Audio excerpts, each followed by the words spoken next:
Hey, They're all great Brian. people. Yeah. Hey, everyone who's watching this live and later on. I'm Tronster Hartley. I am in Baltimore right now, and I grew up uh, not knowing Brian until high school. And this is Brian. This is where I'm hoping you can fill this in because I know we met around some groups of people who Oh were yeah. in the BBS scene, and you weren't I exactly remember. in the bulletin board scene. From those who don't know, BBSs precursor to the internet. You got on a phone line, you Yeah. downloaded stuff until your parents picked up the phone to make a call and to drop it, and you asked them to please get off the line. Um, I how was like a Brian, how do you tourist. remember us meeting? Like, how do we know each other? So I was in it. My brother ran a bulletin board called the Rainbow Slinky BBS. And so I got in through a friend of mine named Eric Gregory, who was also part of this weird BBS culture. And he was connected to Dallas Pierce, who you knew really well. And so Eric and I ended up meeting up with you in Dallas. I think you ended up breaking Dallas's computer or ruining his hard drive. Do you remember this? He had OS2, and I edited a config sys or something like you would with DOS, and they weren't compatible. And he took it really well. But we known He each did. other for a while. I knew Dallas from Photon, the original laser tag. Yeah. And then, yeah, Psycho Squirrel, was that, Psycho Squirrel, yeah, you have, like, quite a memory. I'm really scared now of what's gonna come out here. called everyone by their aliases. Do you remember your alias back then? I mean, I'm sure you do. Alkaline, yeah, yeah. Alkaline, yeah. Why Mhm. alkaline? Why a battery? Well, actually, I think it comes from Photon. So, I used to play in, we all used to play in this really aggressive laser sport that was popular in Baltimore. It was actually popular in, like, 15 locations around the country. It was a big deal in 1990. And it's kind of funny that it's like it reminds me of Tron a little bit, and, like, you would go around in your red or green suit running around this very elaborate two-floor, competitive sphere.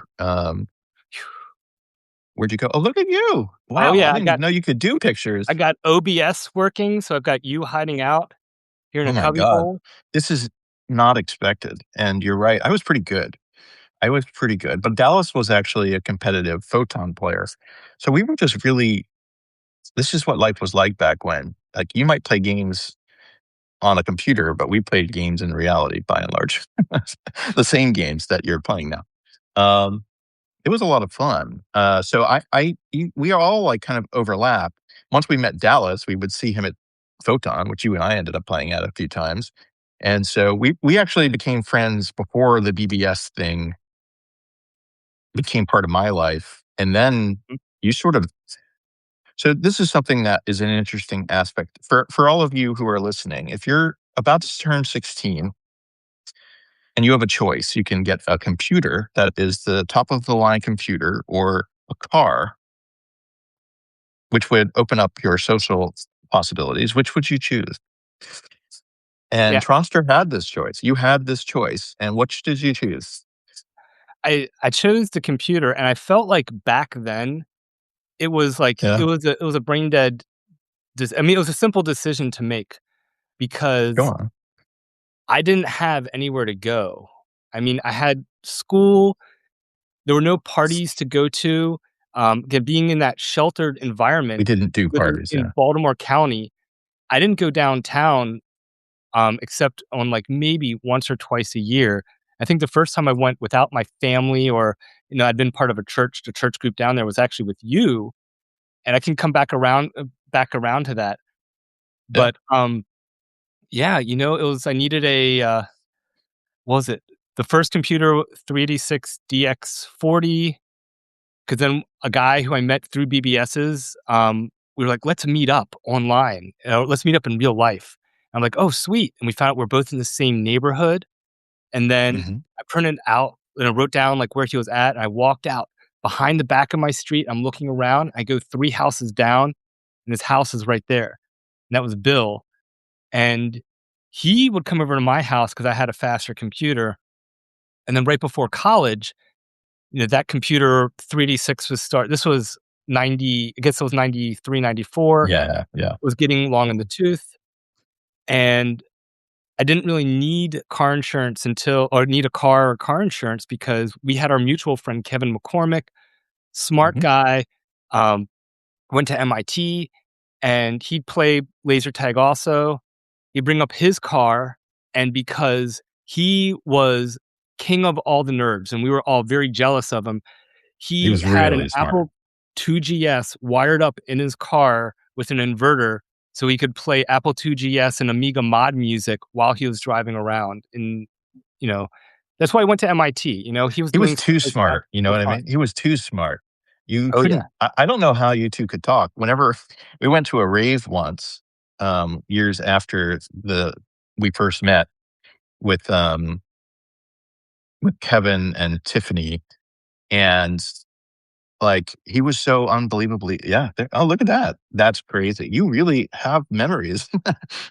Kevin's the guy on the right, and, he was interesting, like, he had, like, a chemistry set in his car, so when we went to the rave, like, he understood things that none of us did and never will. But it was incredibly interesting experience because he was the only one who like had that kind of bent, and the rest of us were very sober for 12 hours and a very loud. You remember who played back then? It was like such an interesting scene in like the early 90s. Frankie With Bones kind of stuff. Frankie Bones. Well, I mean, in the super early, I mean, man, we're jumping back and forth right I here. mean, there's It's so like much like it's a time spiral. I don't know what the right terminology it is, but is. we're gonna try to keep it coherent. I Continue. mean, We'll go well, to back the to the point, back. the We'll go point. back to the beginning in a bit. So Kevin, he was very smart. Go to laser tag. I remember the first time I'd ever heard techno was waiting to play another game of Photon because you'd only get eight Yeah. minutes in. You'd come out and be dripping in sweat, and you'd wait there for. I'm just waiting there for another 8 to 16 minutes for the other game or two to go through, and I hear this music come on, and it sounded kind of like CNC Music Factory, like Pump Up the Jam or Mars and Pump Up the Volume, but it was more four on the floor. The sample usage was amazing, and it blew Mhm. my mind. And I, when I read Ready Player One, this song got referenced in it, and I lost it. I was in the car driving home, listening to the audiobook, and I'm like, they mentioned the song. And the song that introduced me to techno at Photon was a really obscure track called James Brown is Dead by LA Style. I don't know if you've even heard that track or not. No, most people haven't. Who knows? That's why it was so weird seeing that or hearing that in Ready Player One. Did you write Um, that book? did what? Did you write that book No, given that it's no, but I such an felt like I obscure could have. So many things were there. And that opened up my world to techno. At that point, you Okay. know, would share it with friends. You came to raves with Tiffany, Kevin, and I. Yeah. Um, And I one sat there. I was like, "I don't dance or listen to this music." I wrote my college thesis just thinking at a rave, and I was like, "Wait a minute. What is the nature of creativity?" And then I went to my, like, thesis advisor, and he's like, "That is the subject. That is exactly what you should write." And so, you guys probably enjoyed yourselves. I was very productive at those raves. you were, and I didn't include this picture. I had some pictures ready, which is why I could pull them up so quick. But I I didn't even had know a you could picture do that. that's sitting down and chilling at one of the most amazing raves in the Baltimore, DC area in the 90s. Um, I do wish so you mentioned a bit about Kevin in the chemistry lab. I think one of the regrets in life is going to a rave. He knew I was pretty straight laced then. I mean, Yeah, we were I had very straightly. I mean, to the point where freshman year in college, again, jumping around, whenever I drank, I would take the bottle cap and I'd save it. And if I had a mixed drink, I would take a penny and I would save that in a Ziploc bag so I could track how much I was drinking to see if I was becoming an alcoholic. Wow. I mean, it's like you were ahead of your time in terms of, like, I was analytics. You were ready for that transition, right? a little naive, but yeah, it was fun with data. Um, Yeah. so didn't get crazy even in college, but Kevin had offered some of these drugs that were technically not even illegal. He made them himself. Yeah, Yeah. He he was and his too smart. He was too he was smart too for his own smart. good. Yeah. And when he unfortunately passed away in the early aughts. And if any listeners Yeah. look up It's actually really hard to find information on him, but look up Frostbite, Mhm. BYTE. He was going to he invited me to the first Burning Man, Yeah. Burning Man, yeah. before it got, I guess, popular. Commercialized. Yeah. And they had these crazy huge LED sculptures, which he'd bring down to later raves in Baltimore. And if there was like a safe Yeah. place or someone safe I could have done crazy drugs with, it was him. But you know, different path in life. Who knows? Maybe I would have left Baltimore after doing that and moved to Fiji, and who knows?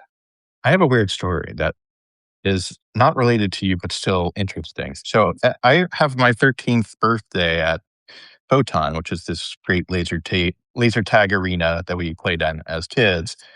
And my parents hire a fake police officer to arrest me at my birthday party. What do you think of that? Because I get to talk to my dad next week on one of these, and I'm going to ask him what was he thinking? What do you think they were trying to tell me? I mean, What who does that? I know, like, as a I mean, he must have thought either it was a good life lesson or just funny and wouldn't be traumatizing. And Yeah, it was, it was clear it was a joke, but at the same time, is it a joke?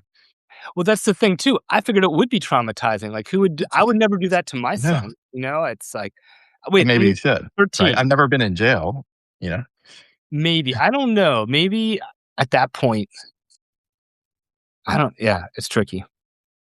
So you're this guy. So eventually, like, we meet socially.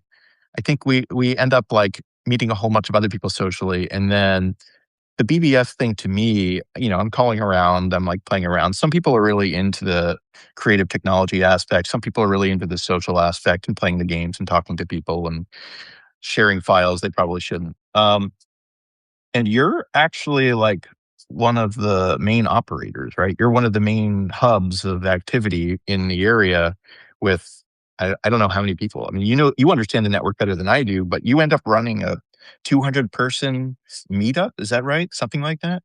We'd have some meetups like that, and it was, yeah, had been in the scene for a while. There was a software package called World War IV WWIV or WIV. Mhm.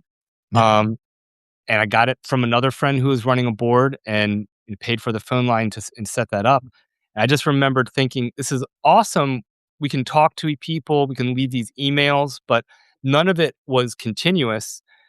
And I wanted to have meetups. I'd heard of like these Halloween meetups that sometimes would happen, and we had a park nearby over in Double Rock Park in Parkville as a key location, and started going to all the other message boards that BBSs I was on, and I would say, "Hey, want to do a picnic? Let's figure this out."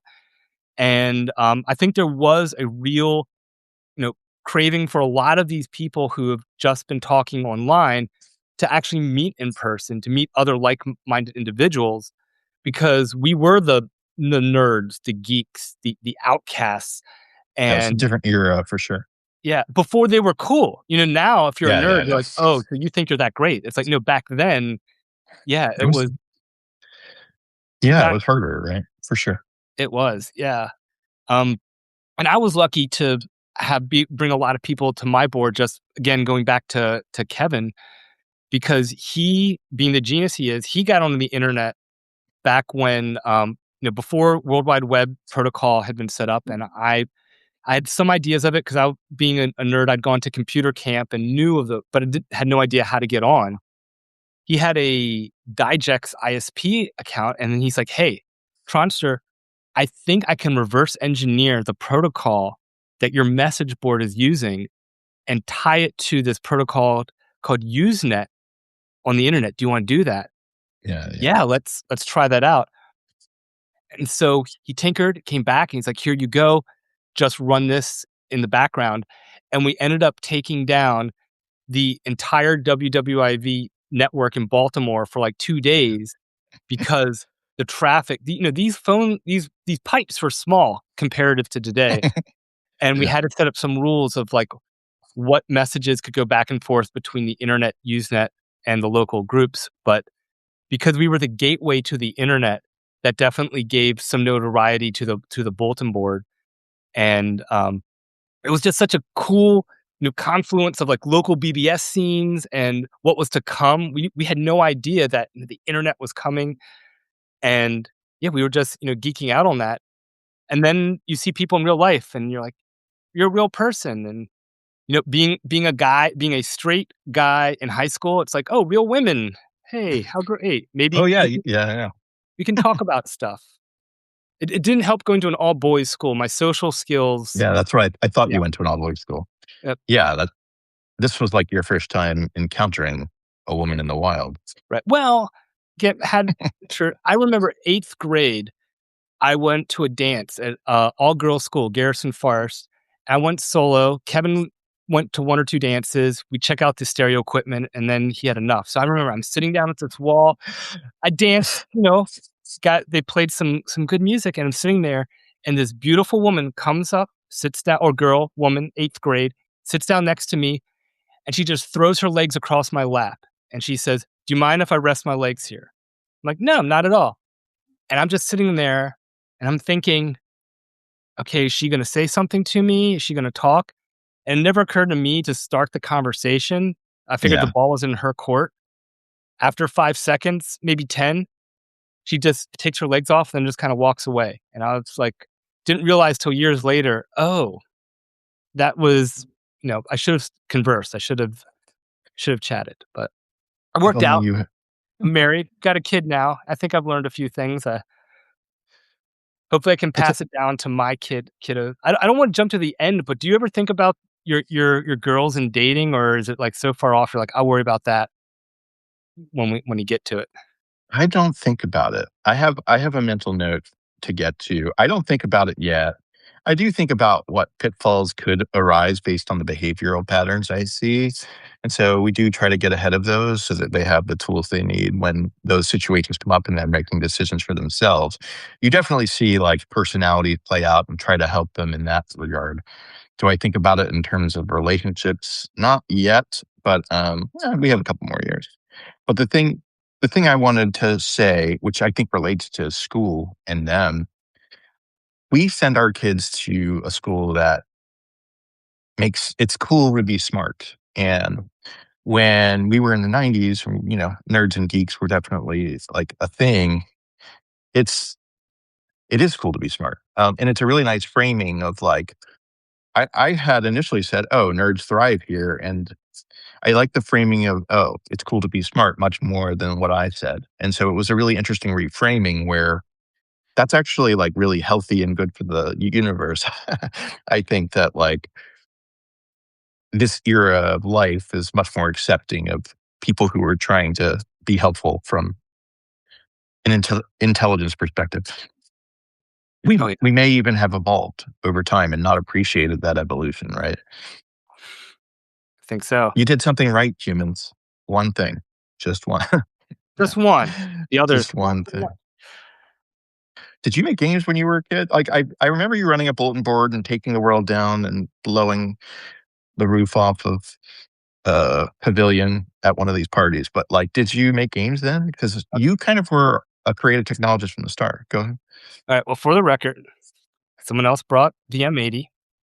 I Okay. threw it into the fire at the pavilion because I'm thinking someone is gonna blow their hands off. My Yeah. name is on the permit for this park that all of us are around, and we were already doing things like we had a, Barney Piñata hung out, which I think people wanted to set on fire too. I mean, Yeah. a lot of teenagers. So, the thing, if I can pass anything down to my son, it's this: do not take fireworks and throw them into a big fire pit in a pavilion, because when they blow up, Right. Right. if there's a lot of charcoal in there, it creates a fireball, and that's just not going to be good in the end. Yeah, Um, unfortunately, your name was on the rental for the pavilion, right? You were yeah, the you were I so couldn't get any more permits after that. yeah, I do remember that being, like, a very memorable stint, We and, it yeah, could it could have been worse with Kevin, because we came this close to probably going to jail, and it didn't have to do with the pavilion. Um, yeah, I don't know if I think you knew about this, but, Friday nights, going back to Dallas and Greg and friends, and we were looking for parties. We created what I called the Party Patrol. And what was funny is we actually became a mobile party every week, hitting Baskin Robbins, going to what's it called, go-karts and whatnot. And I remember that if Kevin had new technical toys, he'd bring them with us. And this is where we almost got into a lot of trouble, as he comes rolling up, and what does he have plugged in instead of the Apple II GS in his car? But he has a 750,000 candle power light he bought from an army surplus store. And this thing was so bright that if you were parked in a 7-Eleven or a Royal Farms or one of these stations and you turn the light on from across the parking lot, you could feel the heat of this light on you. And so that alone, it was like, oh, we can have fun with this. We'll go to the park at night. We would turn it on. We'd find kids all in the woods doing all sorts of stuff, and they thought we were the cops, so they would run. And so we weren't really the party patrol. We were almost like the party dispersing Poison. group. Yeah. Yeah. The wrecking ball. Wrecking ball. And the one thing that really almost got us in trouble was moving from one area to another. I remember we're on the Beltway, goes around Baltimore, and we're a caravan. None of us have cell phones. I guess they Yeah. technically existed, but no one had them in the No one. 93, whatever. Yeah. And so we're following someone, and the car behind us in the caravan is like right up behind us. And I don't think it was you. I think we thought it was someone who was could be a bit more aggressive and a jerk. And I'm telling Kevin, Kevin's commenting. He's like, look, he's right on me. Maybe it was Dallas. Like, Dallas is right on me. Gotta do something. And I'm like, Kevin, like, do you want me to go and shine the light on him? Dumb idea. Because you're on a beltway going 60 miles per hour. And Kevin, even though he's probably the smartest of any of us in terms of fault in the brain, he says, yes. And I'm thinking, well, Kevin is smart. So I plug it in. I get the light ready. I'm turning around. I'm in the passenger seat of his car. I'm looking behind me in the car. And I'm just about to flick the switch at the car behind us because it is right up next to us. And what happens? Lights go on, and it's not my light. The car behind us was a cop, and he was tailing Kevin because he was speeding. And so we Oh, were interesting. 1 second away to, like, I'm sure a cop getting blinded, by a light was very dangerous. If it had happened, would have gone to jail. No questions asked. I Very feel lucky. like Kevin needed a final design. So you know how Wizards of the Coast designs games? No, tell me. Yeah, so they have the architects who do the initial design, and then they have the builders who make sure the design is sane. And those are called final designers. And I led that second group where you're essentially trying to make sure that everything that you do is going to actually work and is a good idea. And some people are like, the most valuable people are often the architect, but you kind of need both. And in that case, you were both probably the former. You're probably like the designer of creatives, and you know what I mean? You needed one more complement An architect? to final design. No. I think you guys were the architect. Oh, we You were were the the ones architect. you would press Oh. the buttons, but you needed someone there to make sure that the buttons were the right. But anyway, you were a really good teenager. I think those are like great teenager stories. You learned your lessons at the right time. Right. And you did a great job of learning. You took down all of the bulletin boards. I mean, you did awesome things like that. Those are like impressive miles. I have nothing like anything competing with like your level of kind of chutzpah. You're like, I'm going to do big things and I'm going to make interesting things happen. And I think that's actually always been, I don't know when it started for you, because for me, October 1st is when I started finally talking to people, last year. But like, what gave you the like impetus or motivation to like exist? You know what I mean? To put yourself out there. And like, one thing that we'll get to is that you've been a community organizer and developed like great skill at it, whether you like it or not. Like a lot of people love it when you run a group and you're part of a community. Um, what gave you like the confidence to do that, right? To even rally in our teenage years, right? Because I couldn't have done it. Right. I'm wondering this is just where it just comes to genetics and DNA, and I wish there was a deeper answer. I have I have a problem. I don't know how to frame this in a way that's gonna sound super it could sound super arrogant, so I'll do my best to say it humbly. I have a problem that when I go into different organizations, with exception somewhat at jobs to some degree, actually, I I don't know. I tend to look for like leadership positions or fall into them. So, at college was leading the improv comedy troupe. In Took a position in the fraternity I was in even though I joined late and all these things. And that's um I don't know. I wish I could relax more. I think that's why, Brian, you're so great. You always seem very you take these leadership positions, but you are very chill. You're very relaxed. I feel like I'm very like, okay, let's go on to like the next thing. And if I could take, I think one of the things I was hoping for when I was reading Alternative Worlds was just like maybe I can get some of the Brian Zen, figure out like how you think the way you do because you seem we've been through a lot, highs and lows, but I feel like all in all, you feel very comfortable with the direction that you're going in, and Mhm. it's um and you're still able to succeed, um but you have this very, this gentle way of walking. You're not like going there. I mean, even back then, you were playing Magic, and it's just kind of funny how like at 2000 I get an email from you. And it's from the Wizards of the Coast, and you just kind of gently go towards something that you really, really enjoyed, um, despite some pushback. I think another email from the archive that I'd read. You were like visiting friends at Lehigh, and they asked you, "Are you still playing this Magic game?" And you just kind of, I don't know how you really responded to them. You just kind of brushed them off, but it's like, well, it's a good thing you did because you had fun. You learned a lot about game mechanics, and then it even after college got you what a lot of people would say would be, a dream job. It was pretty cool, yeah. And now you've got all this knowledge of how to make games that you are a top tier card game maker in the world because you've had that opportunity. So, I like to um, think that I'm talking to all those people. But yeah, it well, was no, that's true too. I mean, yeah. I gotta say, like, it was really cool.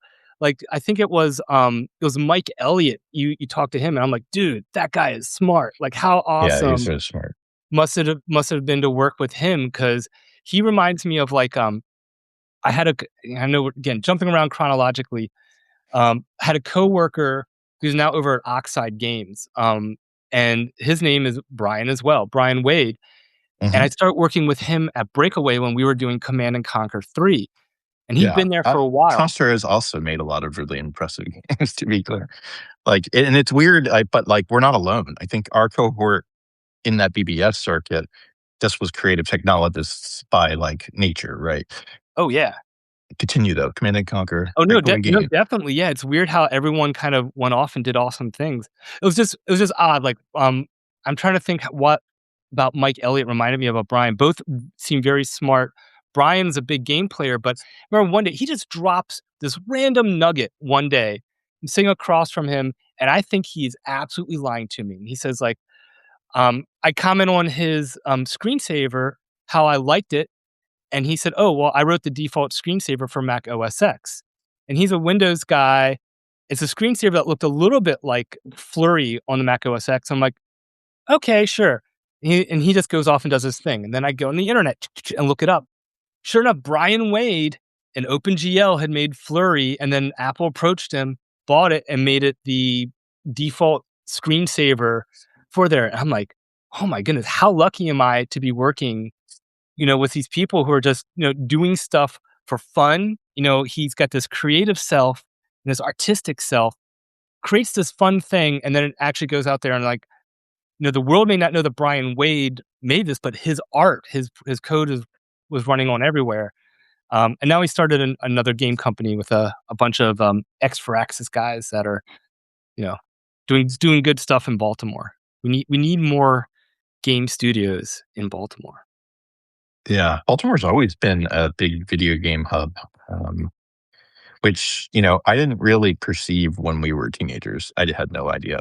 But that DNA was around, and, like, I think it made its way to us probably through people who worked in those places and happened to be in the scene, and they didn't really talk about their game stuff as much, but they almost had to be, right? Oh, yeah.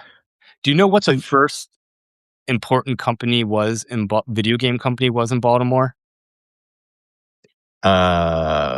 video game I know Avalon Hill was there, and then Microprose was there, but I don't know anyone before Microprose. This is yeah, this is why Baltimore is awesome. Not a people and I wish I had this picture ready to show up. There was a company called Micro Users Software Exchange, and it was Muse for short. And they came about from 1978 to 1987. I don't know if by saying Muse, if you know what franchise they invented. Mm-mm. They What is invented this? Wolfenstein. Oh, wow. So on the Apple IIe, they created Castle Wolfenstein, Beyond Castle Wolfenstein, and then when they went out of business, Silas Warner, who was like the Carmack of the day on the 8-bit Apple IIe, he went over to Microprose because I know some people that worked with Silas, and he unfortunately he passed away I think in the early aughts. Otherwise, I'd be fanboying him and be like, "Tell me about the old days."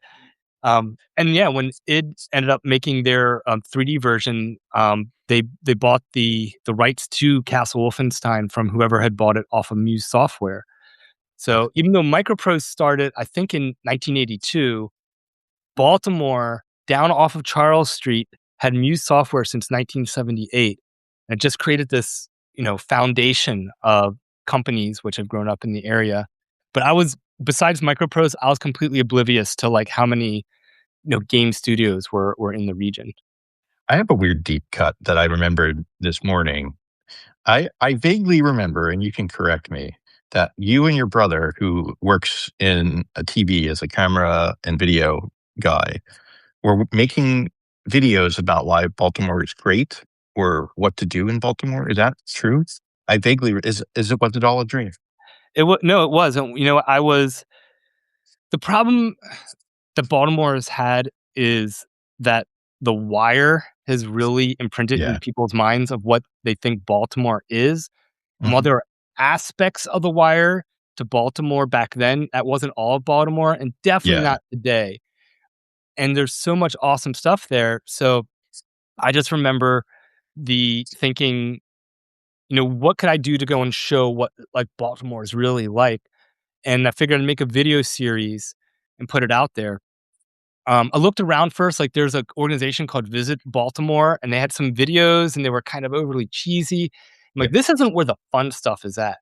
There's still like there are house parties, there are cool bars, which are don't want to knock the Hard Rock Cafe or anything, but outside of the harbor, outside of the Cheesecake Factory, there are some mom and pop sh- Yeah. places which are awesome. There's Fells Point, which has Soundgarden, which is an amazing place that if today you want to buy a record, um, tape, a CD, Soundgarden is one of the last few Yeah, it physical was great. places that's been around for decades, and no one ever covers the Fells Point area when they think of Baltimore. So we did a video series, and we tried pitching it, and I'm pulling every connection I know in the TV and film business, and there is a little crossover because every year Baltimore has this film festival, and sometimes I want to go and have someone from the game industry come on out and just talk, I guess talk entertainment, be on a panel, but just couldn't get them to go and pick it up. So there's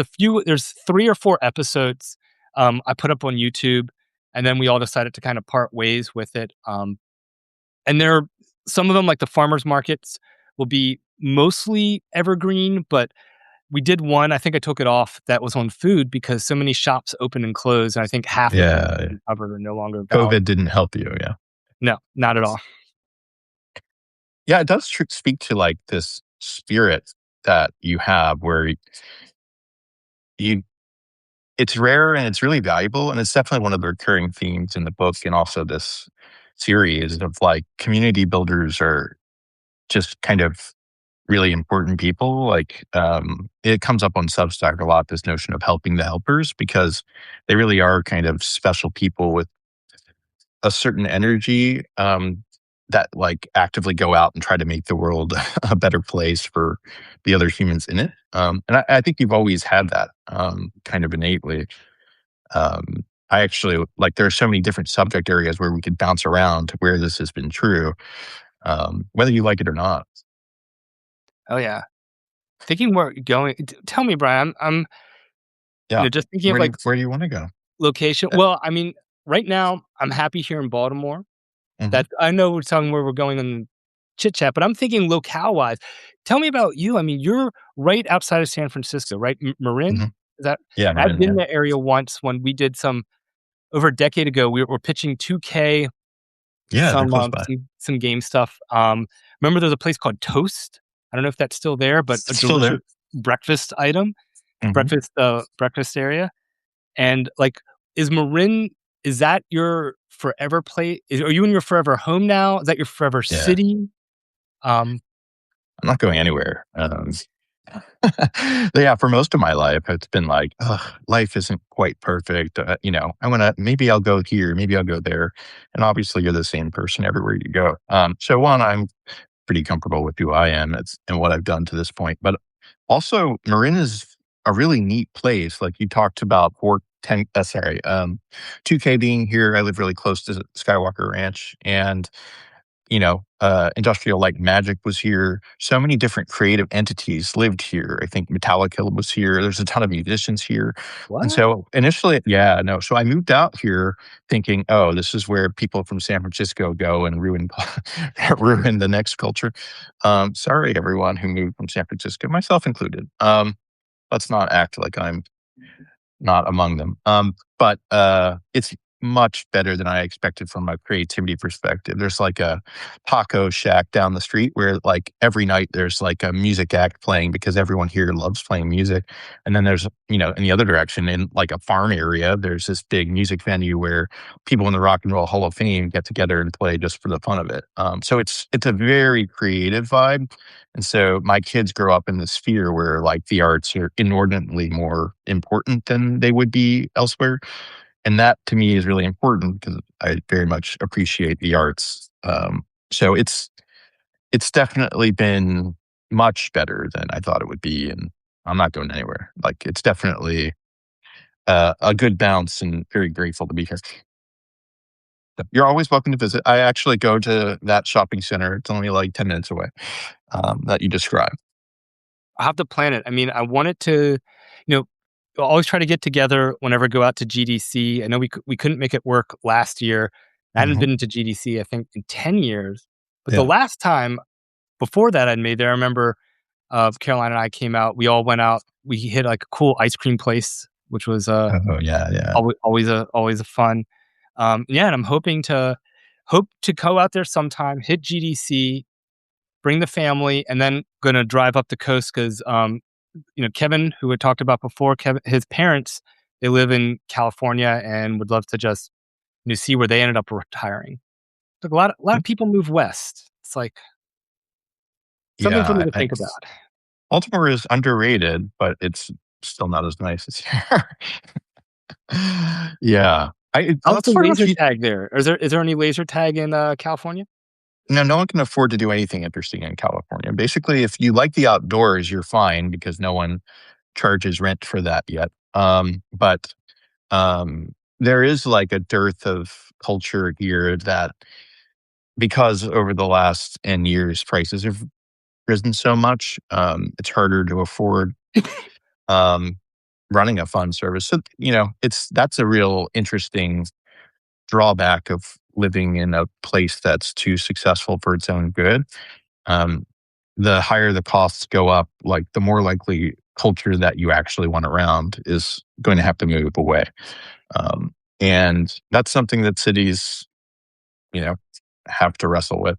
San Francisco feels it's better than it was 5 years ago, and it's a nice place to visit. It's less grim than it was during COVID, but it's become more mature over time. The more these like tech waves come and the AI wave comes, the costs go up for everything. The people who are here are of a different cut than like the people who were here 25, 30 years ago. When you think of San Francisco having a very creative heart, um, and it's not like these new people aren't creative. It's just a very different energy, right? Mm.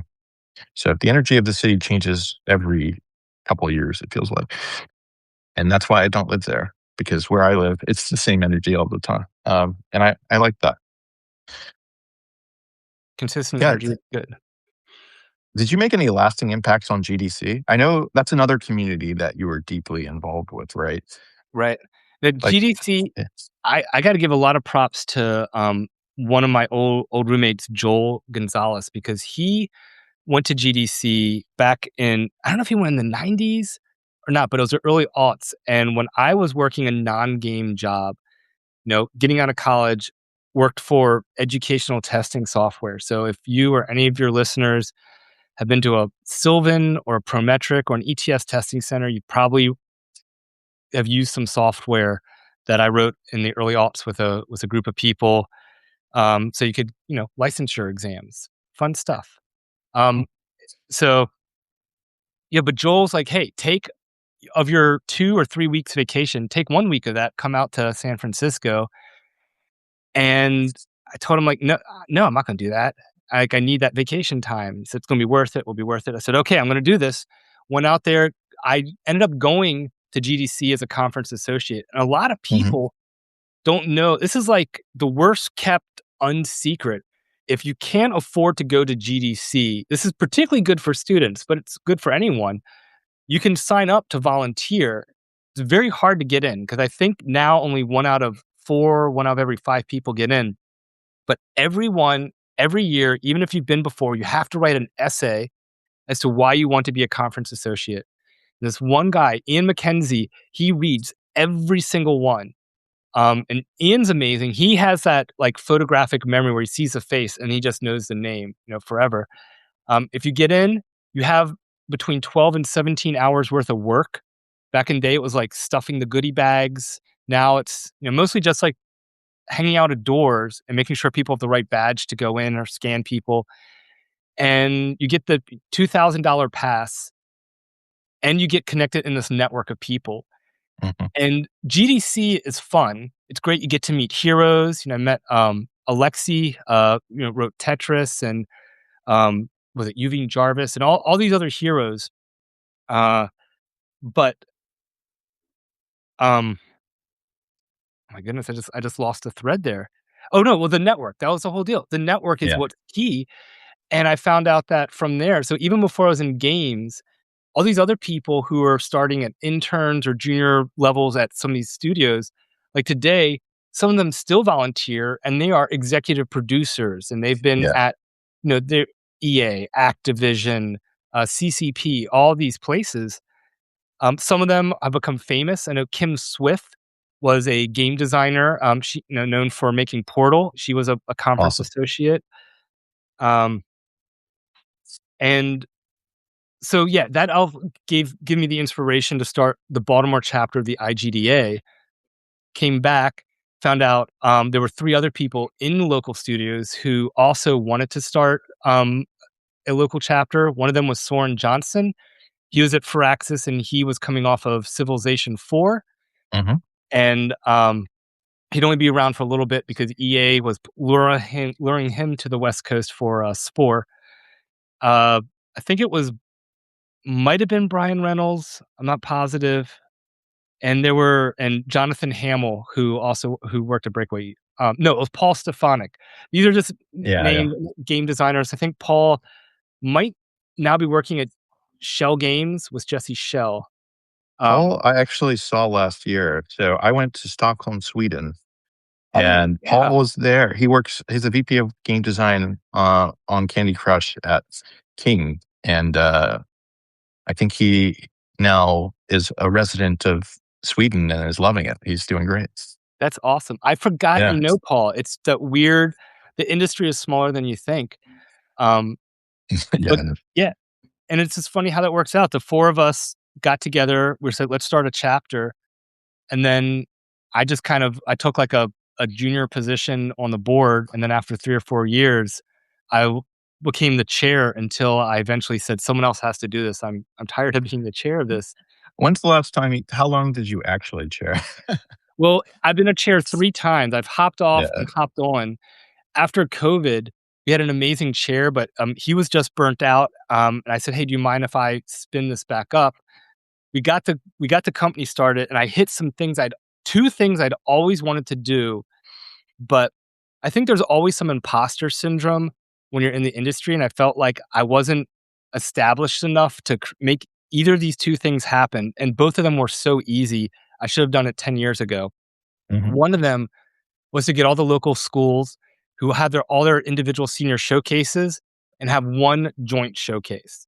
That was just a logistical nightmare, but once all the teachers got aligned on their schedules, we've been able to have one every year. So that was easy. mhm. The harder one was I wanted to have a Micro Pros reunion. I don't know what you call it, tour, not in, I guess, tour, but like just at a meeting, grab Micro Pros people and just have them talk and share about micropros back in the day, what the AAA game industry was like back in the early '90s. And it's funny because Sid works at Firaxis, and I even told Sid, I'm like, "Hey, I've got," I went through a list of like 5 or 6 people going. I'm like, "Sid, you should come on out. You don't have to talk and all, but like I'm sure you'd probably enjoy it." He's like, "Well, I might come out." And talk to some other people, and I said, "Hey, Sid might even come out." They're like, "Oh, well, I'll come on out." We get at this to this cafe, and sure enough, when I asked for people to go up to the front to share stories, Sid decides to go up there and get on stage, and everyone had some great stories. There's so many things that happened in the '90s that would be absolutely illegal now. I know in one of your earlier podcasts, I think you alluded to it, Magic, someone playing pranks, which I'm sure Oh, yeah. you could do so many more things before the iPhone, but Yeah. some of these things were not pranks. They were like someone who worked inside the warehouse. Um, there's a warehouse person who's a bit blue. They got in a back and forth with one of the other white collar workers. White collar worker, she comes back to her office, and there is a knife in her door with a note attached to it. It's like Oh. no one got fired, no one got reprimanded, but I'm like, you can't do that today. You can't knife someone's door. But apparently Is in the early '90s, you could if you tick someone off in the warehouse that's area. crazy. That's crazy. That's, like, scared for your life crazy. Yeah, but And, that's yeah, why. it was a different time for sure. Oh, yeah, and that's Another why case of where things may be better now. yeah. So, I don't know, I was glad that it was stories like that, I'm glad we could get them together to hear that. I think there's a picture of that event is on the Wikipedia page for MicroPros, um, and it was actually taken by our friend Bill. Um, it said uploaded by Moby Disk. He still goes by the moniker. I was It's a like, good "Well, name. It was the best we had the best name, the best handle of everyone. I'm trying to think if I got a Bill picture here or not." My Yeah, big Bill's here. also really incredibly smart guy, funny, and has had, it's interesting, you guys have bobbed in and out of games, or he has. Oh my god. So we've got Yeah, 1998, you that and is Bill terrible. at Taco Bell. I think it was Bill's, birthday. No, 1999. I have another Taco Bell picture. Don't ask me That why I is have oh my god. multiple pictures of you and Bill at Taco Bell.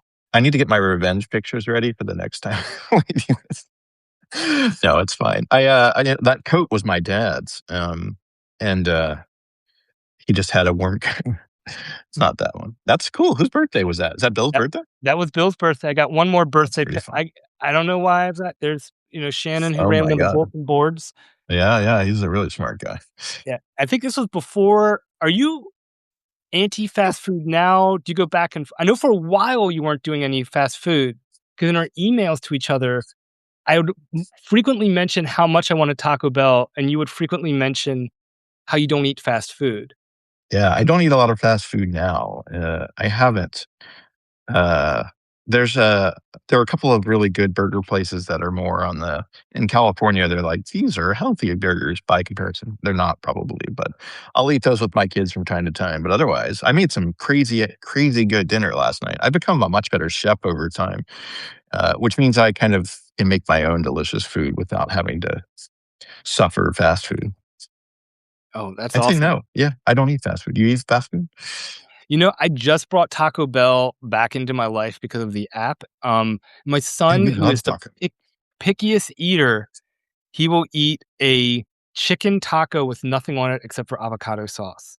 No Mhm. cheese, none of that. And so, because he's so picky and that's something he will guarantee to eat, we've upped our intake. Okay. No I matter mean, if it you could works. just follow his suit, right? That sounds pretty healthy. Just add a couple vegetables to it and you're good. Yeah, but I It's don't want the healthy stuff. Oh, no. that's Tronster. We'll talk afterward. I know. I did want I should do no, go better. ahead. Yeah, it's funny. I like, do I have any vengeance? I do have like, oh, it's not in here, but I do have a picture with you in it. Like, there was a day. So in my house when we were 16, I guess. Um, we used to have like a pinball machine, and I used to have a waterbed because that was the fashion at the time. And Mhm. so I have a picture of you, my brothers, I think uh, this girl Chrissy we were friends with, and we were all just hanging out in this ridiculously. Um, I can't believe my parents let me have such a colorful room. And we're just hanging out playing video games with like a computer that probably barely worked. Um, in the early BBS days, but I'm not going to share it right now. I can share it after. Okay. Fair enough, fair enough. But When that's we you mentioned Chrissy, wasn't she just selling flowers on the side of the street, and then so. we okay, Mhm. please tell the story. No, she was in my driver's ed class, and it was the best driver's ed class ever. Really, it was just social and fun, and we were all kind of fast friends. So she and I became friends there. And yeah, we did just see her on the street, but like I already knew who she was. So Okay. it wasn't at all random. But she was kind of out of our league, being She was frank. way out of her league. She Yeah, was, like, way out one of of the our league. most beautiful people I had ever seen, and I'm like, "Why is she hanging out with us?" You know? She's But just a really cool person. yeah. She was a really fun person. She wrote poetry and stuff. She was just cool. She had no pretense to her, and so she was like someone that was very easy to like, and etc. But it was interesting. It's like, what is this girl doing with all these like odd ducks? I don't know. She was a cool person for sure. Oh, yeah. So yeah, there are two things that are on my mind. There's a fork in the road. So one is like, when did you decide you wanted to make games, and what did you do about it? Because and then there's this other fork, which is like, how do you run a great community, and what do you really want as a person who's creating and running these communities from the community itself to make sure it thrives? Those are two things I'm interested in, and you can take them in whatever sequence you want. Man, see, back and forth. I don't wanna lose the thread also. We do have to come back to, like, so the part you omitted in your book about Magic: The Gathering, Oh and me. yeah, yeah, yeah. Um, We can talk about that first. Why don't we talk about let's that do first? that first because then it'll be Yeah, done, yeah. and I like to try to stay chronological. We have been kinda jumping back I and d- forth. I I do don't not obviously. remember, like, the darkest time in my life, and I don't know if I did I put this picture up already or not, but, Oh, like, yeah, look at that. Look at that guy. Like, that's that is not 96, Tronster as you see him today. Something was wrong, and I and it was magic. don't know why I have that hat on because I did wear a beret for a while. Yeah, I That remember that. I don't know what magic had to do with that and the beret, but Back then, you wore hats. Like, you wore hats like that. There are people today that I see, and I'm like, "Why aren't you wearing this hat like you used to?" And no one wears hats like that anymore, right? not at all. So that was 90. I wrote 96. That must have been 90. No, I guess that was It was 96. '96, yeah. Yeah, because I'd play at, Legends that was over in, Towson Town Center, and, I mean, every day after work, I'd leave work, go home, maybe I would change, and then go to Legends and stay there until it closed. The inside, looked like any other game store. I wish I had a few more pictures around there. I don't just remember because I spent so much time in that mall. I ate so much food court food, trying to Mhm. challenge people to Magic: The Gathering. and I got ranked second there. It was your buddy was ranked first, Mark and Aquino, yeah, yeah. Mark Aquino, That right? guy's really good. Are you? I'm trying to think. Mark is he in the Mark's in the book? Yeah, he's right before you, or he's right after you? I think he's I have right to. after. I got to read the book again. Oh man, Mark. Well, it's funny because Mark. There's two things. One, I could not beat Mark. I He's very good. tried, and he definitely was a better Magic player. He was on a different. He was on your level. He was. I'm like. I feel like I was on a good mid level. I wasn't a newbie, but I wasn't. I definitely wasn't pro tour. The one pro tour qualifier I tried for, I remember a girl like half my age. She was playing a green deck, and I'm doing something. I'm like, I'll let that through. We'll do one damage. She's like, giant growth. And I'm like, I'm dead. I'm out of here. And I'm like, it wasn't fun at that point. I'm like, I don't like not being able to play with all my cards for these rules. And Yeah. I was too confined. But Mark, I played him. I might have played him once for ante the first time and lost and realized I need to stop asking people to play for ante because I'd always won. And he took something good. It might have been like an icy manipulator or something Yeah. from back then. Um, Oh, common but anti-reward for sure. Mark almost got me in big trouble. Well, I shouldn't say Mark did. I almost got myself in big trouble because I was following Mark's lead. And Oh, one yeah? of the things that Mark did, besides being a great Magic player, is that he had this binder, and in the binder, he had all these cards that were from bad, common to great, back to common, and he had dice. And he Oh, would yeah. I don't know what he would, charge people or what, but he's like he had 3 dice or something, and you'd roll the dice, and whatever number you got, you could get the card out of the binder. So it was like, give him a quarter or give him $1, and he did that. And I thought, well, people love dice. I'm gonna do the same thing, but I'm gonna take 5 dice. And I had, some $30 cards on the ends. I had the common lands in the middle, and I ran that game a lot. But I had enough friends so that I'm sitting down running this game, and I tell people, I think, like, if you have a card worth $5, I'll give you 5 rolls of the dice, and you get each card you get from that. And that's how I made my decks, was I would have people just give me more valuable cards because they wanted to roll dice. And while I'm in the basement of this gaming store, someone who had, been nice to is like, "Hey, Tronster, put the game away. The owner's coming down. He heard you're doing something." I'm like, "Okay." So I've put all the dice away and all, and get out the cards, and I'm like working on decks. I see him come down. He's kind of looking around, and he goes back up. And I was like, again, this close to getting banned, like kicked out and banned from a card store. Um, but it was nice enough that I'd been nice to the other people there. I'd been fair. If people asked, "How can you put this $30 card in here?" I'd explain, it's just a probability curve. That's all it is. Like, you are less likely to get these expensive cards on the ends. Oh, yeah. Um, Gambling was pretty popular back then. yeah, it worked out. But and I feel like I'm on a tangent on there. So Magic, how I got into Magic, that Mhm. wasn't in the book. Oh, I don't know how you got into Magic. How'd you get into Magic?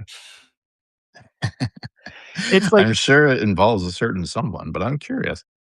I mean, one of the things we were all good at, and I think, Brian, you were excellent at back in the day, was just going on adventures. I remember one day you said, "Hey, we're gonna go downtown, and we're gonna play a game." And I just remember having to convince, um, my was I in college? I don't know, but, like, Mhm. to just tell my mom, like, "It's okay, we're going to downtown Baltimore. I'm going with Brian." We're just gonna And play a little game. yeah, and I only knew the harbor, and you Yeah. said, "We're gonna go to a place called Funk's," which was a coffee house. Mhm. And I have no idea how you knew about Funk's. I'd never heard of it before.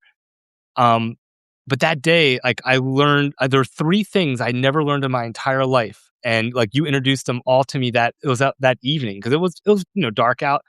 1, a coffee house, and this was, like, legit, not like Starbucks coffee house. It It was was like awesome. a row home, yeah, and each floor just had semi-comfortable, highly used furniture, bookshelves and all, and the downstairs had like a deli counter filled with, like, cakes and snacks, and they had an espresso machine. The second thing was mochas. I'd never had a mocha, and now I introduced to those, and that's like if I go to a new coffee shop, I always have to get a mocha That's how first. you judge them, right? Is this Exactly. worthy? Yeah. Litmus test. And then the third one was Magic, and I remember we come up there and you're like, "Hey, I'm playing this game called Magic." I'm like, "Oh, how do you play?" And it was weird. I just remember it being weird because it wasn't like we shared the deck. We had our own decks. And you explained I had 20 hit points. I'm like, "Well, how do you play?" And you're like, "We'll just play." So that was like one of the harder ways to learn the game because there were so many rules. Even in early Magic, there were so many rules. But something must have stuck because after playing at Funk's there, maybe you gave me I think you gave me a deck, It and seems that's very likely, yeah. and that's why I then started buying more cards because I had a deck that I played there and focused primarily on red. I think red and green. I don't know why, but like I loved those colors. Eventually, when I found out counter spells could like really annoy people, it's like, oh, let's get all right. I got to start making blue decks. Um, You just lost about half the channel by saying you like oh, blue, I'm but sorry. I'm sorry. it's fine. Those were great. But my favorite deck was an artifact based deck. It was the whole millstone. Because when I Mhm. started realizing, I think that's what really kept me on Magic was like, okay, there's not one way to win. It's like I don't know if you ever played the arcade game Killer Queen. Mm-mm, but Oh, I came up, Kermon mentioned it. Kermit, yeah, it's like a joust sort of mechanic where you're flying around, but, um, for you to win, there are multiple different paths you can take to win, and you have to be aware of all of them because 'cause they're all still in play at the same time. I think that's one of the aspects that makes Magic so great, is that on the surface, it's like, "Oh, hit points, get down 20, and then, it's over." But Mhm, you can increase your hit points. You can create these engines. And then the stuff that if you run out of cards, it's over and done. And that's when I was like, "Oh, I gotta create a millstone deck." I've got to make people lose in ways that they're never even seeing it coming. And I think I could have gotten better if I cared about sideboards, and that's really um, where the separation happened, where you and the other expert players, because you were thinking, "Okay, this is what I need in the sideboards to counter these other decks."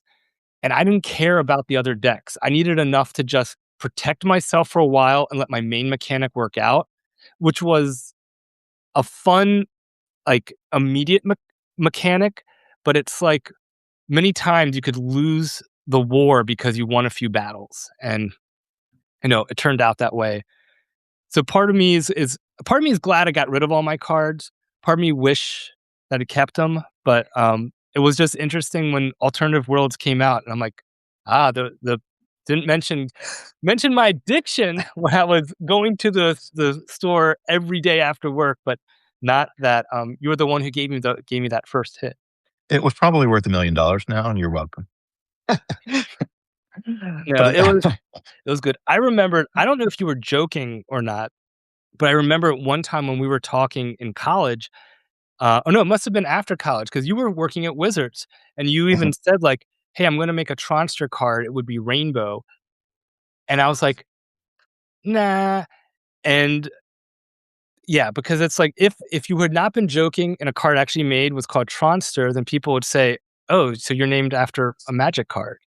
mhm. Um, I don't also know if I'm rainbow. I am more artifact based, but, You're probably Artifact now, though. I mean, it's a different era. Back then, it was still novel to have a gold card, right? The gold set had come out right at the time I went to Wizards, Invasions, the best gold set of its era. And, yeah, the one thing I wish I had was my, submissions. Like, I know some of the cards I submitted to get the job became real cards, but I'm kind of curious, what was I even thinking or doing? But I don't have access to my email from that time. It is neat that you still have emails. Tronster has kept a lot of artifacts, obviously, from not just our our specific lives, but which is really cool. It's yeah. It's funny to think who I was emailing with at the time. Like in our college years, like a lot of those people ended up growing up to be really interesting people, but you have no idea at the time that's going to happen, right? I was emailing Alex Schwartzman, who came on a while ago, who's a successful author and game store owner now. I think Chris Pikula, who's off, he did a bunch of financial stuff. Eric Lauer, who made Magic the Gathering for a long time and became my teammate later. Just you had no idea like what was going to happen. It was just a fun thing to do. Email was novel back then. You were like, "Ooh, I have an email account. Like I didn't have that before. Let me just press a button and see what happens." Just a very different day. It's like that's an interesting aspect too. Is like how technology's evolved while you've been in the games industry, and that could probably be part of like what pulled you into games in the first place, and how what have you taken away from that experience? But we have do we close out the Magic chapter? Yep. There's the community aspect, which is really interesting to me because you're such an obvious natural community builder and participant. And then there's the like, how did games happen to you? You worked in like software for testing, right? Sylvan Learning Center. And whatnot. Right. Yeah. I mean, the plan. The plan was the plan was well in first grade become a baker. Got into Mhm. video games. Atari 2600 was big.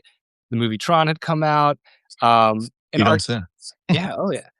And the arcades at like the beach, Rivertown, which was a lot like a Chuck E. Cheese and all those impacted me. And so by third grade, I was like, okay, I should get into video. I want to make video games for a living. And my mom said, you have to get a computer science degree. That's what you do. So since third grade, I was like, all right, I know my path is set. I'm going to get a computer science degree. Middle school, we're writing an AppleSoft Basic, and they had one rule, and it's like you cannot play a video game unless someone in the class made it. And people were making little like Mad Libs and like fill in the blanks. And thanks to Kevin, he told me so even back then, knew him in middle school, and he was telling me like if you check if peak negative 16384 is greater than 127, that's how you know if a key is down or not. And because I can't remember a person's name that I met yesterday, but back then the brain was like a sponge. I'm like, oh, okay, let me put that in. I didn't start making action video games, and I had the whole classroom playing like a little Light Cycles clone that I almost Mhm. got the rule changed to no video games at all. I'm thinking, I like this. I want people to like play these games. They're having fun. They're What did you choosing. code that in? What did But you code that in? oh, it was AppleSoft Basic. It was very, Okay. very, very simple. Um, so then going into high school, I started. I found a compiled version of Basic. There's this group called Beagle Brothers, and this company would make these amazing tools for the Apple IIe, and so I could actually speed up all the stuff I was doing in Basic. Um, would make a game during study hall. Eventually made a side-scrolling shoot 'em up like R-Type or Gradius called um, Desert Places, and it was based off of the Robert Frost poem. But I only got about a level and a half done. And I kind of carried that into college, and then CS classes happened, and I never quite finished it. I might have put a video of it up on YouTube years ago.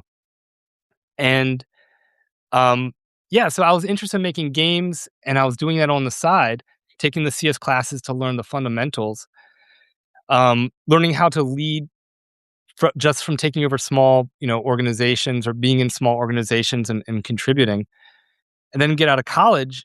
And my problem is my senior year or my senior year of college, I hadn't not done any internships.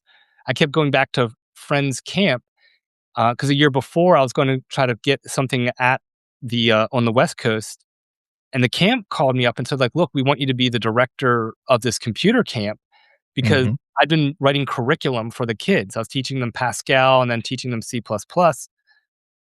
I had a lot of buddies that were still there. So that's another like divergence in life. Like I wondered if I had not become the director of that computer camp, what life would have been like if I had got an internship in the games, Yeah.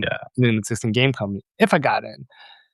So graduate with student loans looming. I was a little, I won't say desperate, but I'd moved back in at home and I'm like, I need to start getting some money rolling here, and found this Sylvan Learning Centers and took the job. And it was very much, I learned a lot about corporate life.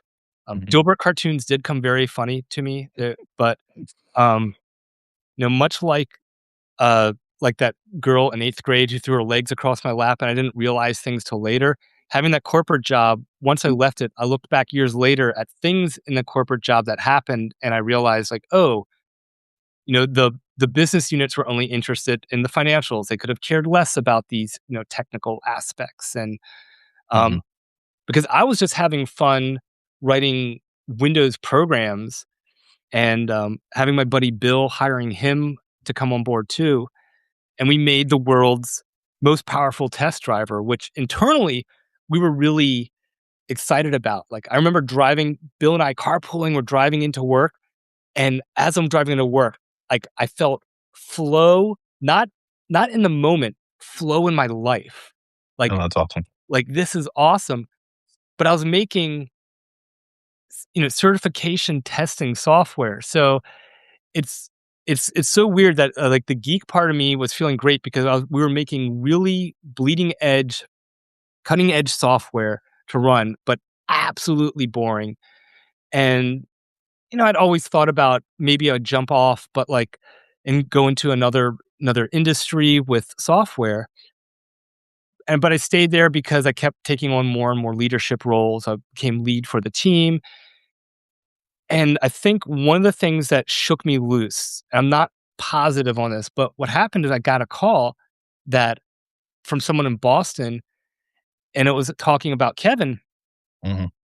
And I was like, "Oh, yeah," I was just gonna email him because I was running my Tronster.com off of his server up at MIT, and he'd been throwing warehouse parties, and I was gonna go up there to one of his warehouse parties and wanted to see, like, when that was gonna be next and all. The person who called was a reporter, and they said Kevin was dead, and he had, it's still really, I don't wanna say strange, but it gets complex to, like, what happened. But apparently he had just flown back from Asia, so he'd been on a long flight, was dehydrated, and he was just doing stuff that, his heart couldn't take it, and Yeah. he should have hydrated. There's so many other things, and for the longest time, I blamed it on, like, the drugs he was making. I realized, that probably was not it. Um, but once he was gone, and I just kept thinking, like, when Kevin and I were in middle school, he's telling me these secrets to make these video games. I didn't imagine I was gonna be in a Dilbert cube farm making awesome enterprise software. Um, because it was awesome, but we were thinking about making, so I actually took take a break, and with the church I was a part of, for I figured, I'm like, maybe I'm not gonna make software at all. Thinking about life and death.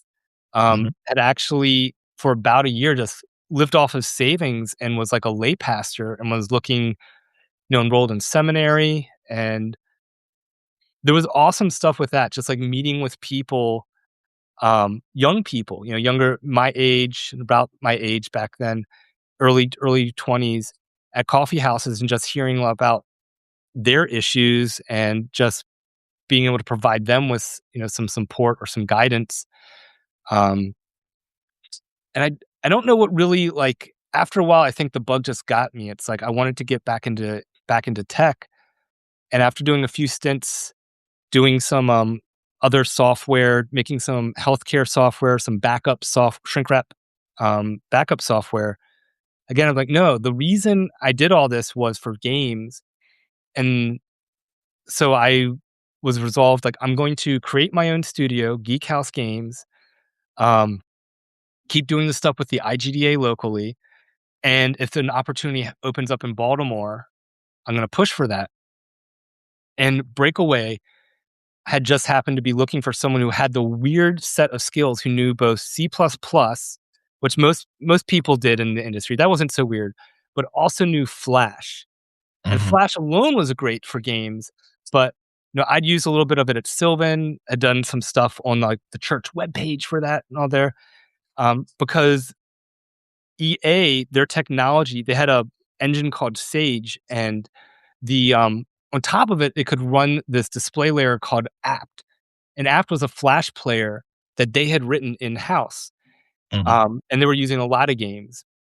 And it wasn't uncommon because people who weren't EA, they could also get a third party called Scaleform, and they would be able to use Scaleform. So many of these games are using Flash with C++, but you had someone who had one or the other. Well, I had both, and I didn't have any games on my resume, but I had created an open source version of Zelda. We got pretty far making it in OpenGL, until we got a cease and desist letter. So we Mm. pulled it off the internet, but I had the code and all, so I could give that at the interview. And they said, "Okay, you are serious. You're making games on the side. You know your technical chops. We'll bring you on board." And then I discovered what it's like to be on an EA project in the mid aughts. Um, and I was having so much fun. But it was definitely the longest hours I think I've had Yeah, for sure. on anything.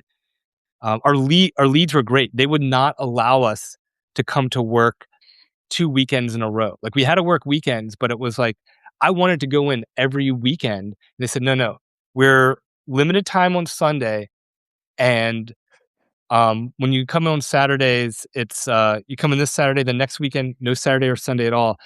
And that kept us fresh enough so What that what game was this? Kane's Wrath, so it was an expansion for, Command& and Conquer 3. And it's Who an is amazing expansion because the game mechanics were made by Ananda Gupta, and he's over at, I think he's at Riot now, and he mm, made one of the world's, most popular board games, and I'm trying to remember the name of it. I have a name, and I'm not gonna I say it, cannot but help you. yeah. I But can't I he wish I could help you on that. I probably have it, who knows? 'cause the long one, yeah, I'd say, but yeah, Ananda Gupta, it was awesome working with I'll him look it up. Who was the head of the team? Because I ended up working with a bunch of those people later, so it's interesting from that perspective. for at Breakaway or EA. Yeah, Oh man, if you throw out names, I could probably remember. he works But on Teamfight Tactics now, which is an awesome game. It's I consider that a perfect game that I don't need to play, but loved. Elder Scrolls. Elder Scrolls, never heard of it. XCOM. He's done some XCOM, he did things. XCOM 2. Yeah, he came in. He came up. We had a lot of people who left Breakaway and went Mhm, over to Firaxis because once Command and Conquer wound down, there was a whole series of things where Breakaway was trying to figure out to do more military contracts versus AAA. I think they were leaning more to military contracts, and that's when I was like, at actually GDC, the what ended up being the lead artist for Civilization 5, Dorian, he was a friend of mine and said, like, "What are you working on?" I told him I'd wrapped Command and Conquer and had been using Flash and C++. He's like, "Oh, really?"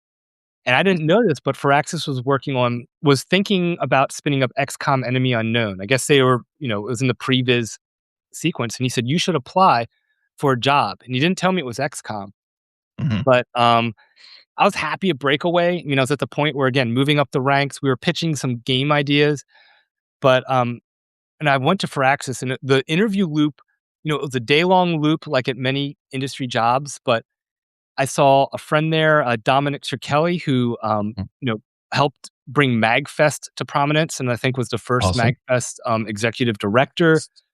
Um, all the industry people I met it was just fun. Like, I had a technical interview, and the technical interview was like, I felt like I was flashing back to the days hanging out with fellow geeks at Taco Bell, and we're asking each other questions about, like, bitwise operators and this and that. Um, so that was a lot of fun too. Just it was a fun loop. And so when they offered the job, the only reason I did not want to leave was there was an artist that I'd grown really fond of, El Medina, and he had worked on the Iron Giant and Celebrity Deathmatch doing special effects. And so I Awesome. said, like, "Hey." Those are both awesome, yeah.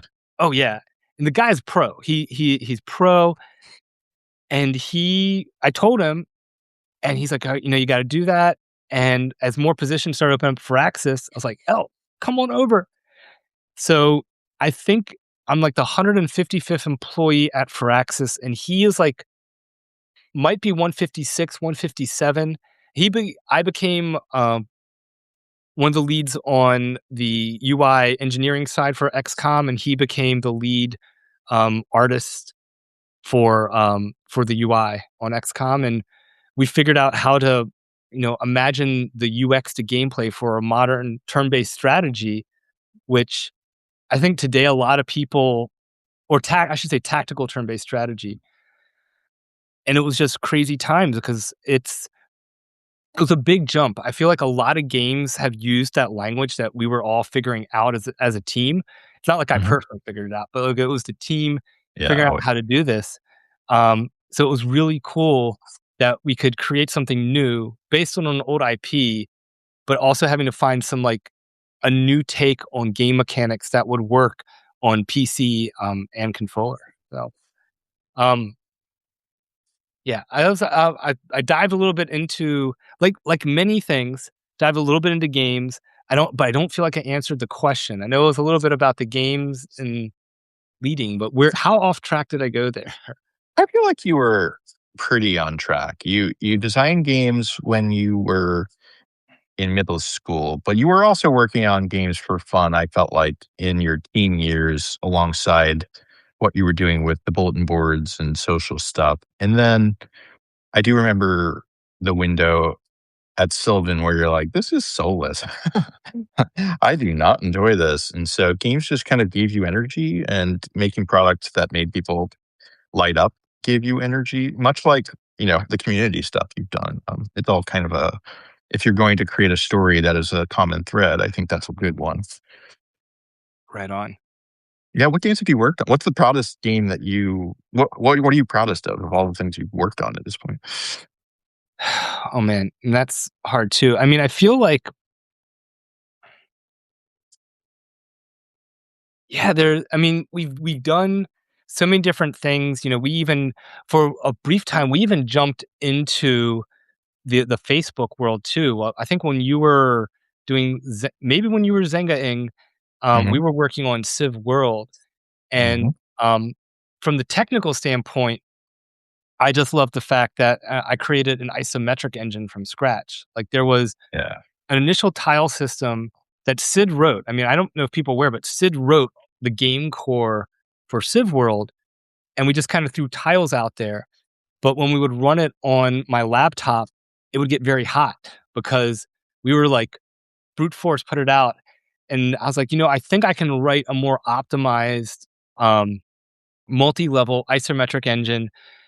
Uh, So I did. I started tinkering on there. I was tinkering on it at MagFest, even on downtime. I'm sitting at MagFest, and everyone else is enjoying this festival convention, playing video games, going to see bands, and I'm like, do. I'm having fun trying to get layers of things in front of each other, and we got that in the throne room, and I think we had to spin it down before we got to the main game. But it was a lot of fun. It was a great team. Mhm. Um, So it could either be that or it would probably be the second expansion for Civ 6, just because having a product have such a long tail, Mhm. um, was new. I mean, it might be more I feel like it might be more common now because usually when games come out, if they survive, I feel like they're made for the long tail. It's all about seasons, it's all about adding, it's all about polishing. And I'm trying to wrap my head around that right now, how the business models keep changing in the games industry, and just Yeah, when you for think sure. it's settled, it's changed again. Um, and I know it has to because we can't charge $140 or $120 for a game. But I think like with inflation, isn't that like roughly like what games should be going for now? We Yeah, increase it I mean, what we were paying in the '90s was up like $50 a box, right? right, and you got a box. It was like That was the value. The game was worth 50 cents and the box 49.50 yeah, in sometimes a our poster. hearts. And that's the thing too, and I try when Yeah. I'm adjuncting, I sometimes will adjunct at UMBC not UMBC, University of Baltimore, and I would do the business of games, and I try to explain that if it was just based on inflation, that games would be 120, and kids, or people just in general, like $70 for a game, that's too much. And so the models had to change. If there's still a price point that people are sensitive to, well, then you have to have stuff like loot boxes, or you have to have seasons. So I know I'm Mhm. digressing a little bit to my original fact, but it's something I've been thinking about a lot, and it's something which because one of the things I have up on my shelf, my digital shelf, is a book on the business of video games. I've read a few. I taught from an older one, and I'm wondering if there's a book that could go out there that's like holistic, looks at the history, explains it, but could still prepare a student today for the existing and emerging business environments of video games. Um, and I don't know if it'd be possible without making it like a 1,000 page book that, you know, 700 pages are just history of here's how Well, you could do coin it op as a works. series because in the book's version of how you're describing seasons and loot boxes, you would put out a series of 20 books and then sell the first, and then people can buy the box set, and et cetera. But that's how like a lot of the Substackers who are publishing or people who publish professionally in different spheres do things. I did not. That's a good idea. I will keep that. I'll keep that in the back of the mind. But I but mean, again, micro stories will be a thing, right? Go ahead. yeah. Well, see, I guess just back to the point, games didn't have a long tail, and I've been very fortunate to work on the Civilization franchise, which has had a long tail. So on Civ Mhm. 6, by the time we got to expansion 2, we were just doing I don't know, there's a sense of um accomplishment just polishing all the rough edges that couldn't get touched before. Like there was actually time.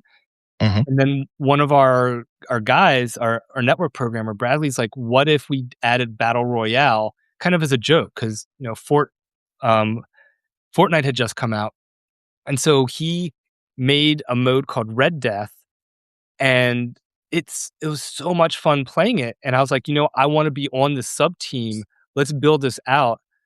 And it was like a win-win because not only did we get this little niche mode that a lot of people loved playing on that only needed a small team to build, but we Mhm. start to find where we were limited in our modding SDK to make this because we built it as like an internal mod. So it's helped modders because we had to, enhance what the hooks were, what we exposed, and how things worked out.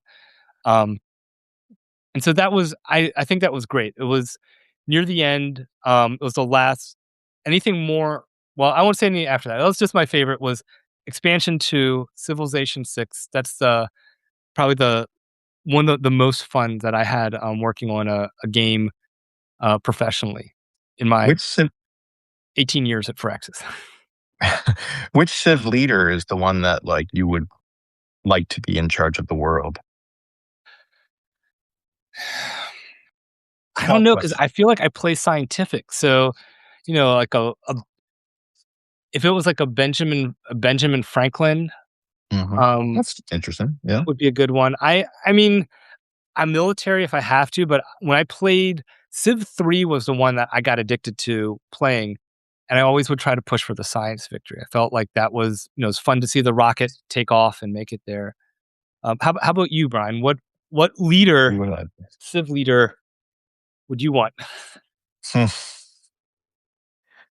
Yeah, I played in the Civ 2, Civ 3 era, and the people who come up like Gandhi is the first one that comes to mind, or Einstein, or something to that effect. I think Einstein's a pretty good representation of like how I don't know if he's a leader in the game, but he is like someone who would like represent, I think. He has a scientific side, but a pragmatic side and a sense for like all these different he lived in such a crazy time where I think he started out as a pacifist. He learned not to be a pacifist because you just get killed.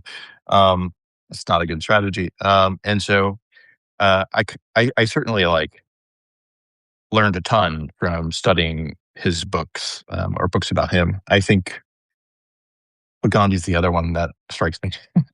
Those two feel like the spirit animal for me to play. Right I don't on. know if they were actually are they actually, like, commanders, or are they always leaders? I mean, I mean, I think we only have leaders in there, and I feel like Yeah, yeah. leaders, leaders. Yeah, you end up in, like it's funny, a lot of the characters I think of are not leaders. I like, like Aristotle or whatnot. Not exactly a leader, but, like, I guess I don't know that I like leaders. I'm like, it's hard to like any leader by default, by definition. No one's perfect. No one is perfect, and that's actually a lesson in, like, working life, period. You pick your battles, and every leader has different strengths and weaknesses, and you just have to, like, find the ones that work for you, right? I Yep. don't know how often yeah. Who is the leader? This is gonna stump me for days. It's so complicated because the world changes so much. And again, I wanna pick, like, Joan of Arc. These are just, like, non-leaders. Hmm. All of the characters that who are the famous leaders? It's like Alexander the Great. Oh, yeah. You had, Um, Cleopatra, an older one. We've been branched off more with, like, Harriet Tubman. There's, okay, I feel more like if Harriet Tubman's in there, I feel better about my choices. yeah. She's not a governmental leader. Yeah. Um, yeah, it doesn't have to be governmental, so, I feel like um, my answers are good now in retrospect. yeah. Right Yeah. on. Well, we'll talk about the community side. Like, what have you learned about running a community and what you have to do that well? And then I'm curious about what on the like, if you're in a community and you want it to go well side, what does the community member need to do to make that really work? Like, if you're thinking about the IGDA or GDC or BBS running events back then, or you've been like at the heart of so many of these different groups, or whether it was in the youth pastor kind of window. If that's the right term. So many different groups that you've been kind of at the eye of the storm on, like storm on. What did you always want on both sides? The Yeah, I mean, I feel like, the barrage of questions and, like, which I mean, these are good barrage, but I'm trying to think, like, which ones to tackle because I mean, It's a they're all little like great. asteroids. I'm just like It is, firing. Yeah, exactly. and you have to dodge them all. You can't answer any of them or you Through a get to ton, and then your last part, what I want is the alien ship coming in, shooting at me because it's like, um, maybe I'll work it backwards, like, what I want, and yeah. that maybe that's on the subconscious level. I don't know. Again, this is I think goes back to just having to feel this need of, like of doing things, getting things done. Um, the IGDA, I don't like, right now, I don't want to run on the board, I've done that, but also part of me wants to keep jumping on because 'cause I'm like, I'm seeing all these missed opportunities, Mhm. um, but, there's the time sink. You can only spend so much time on one thing. You have to figure out what you want to do or not do.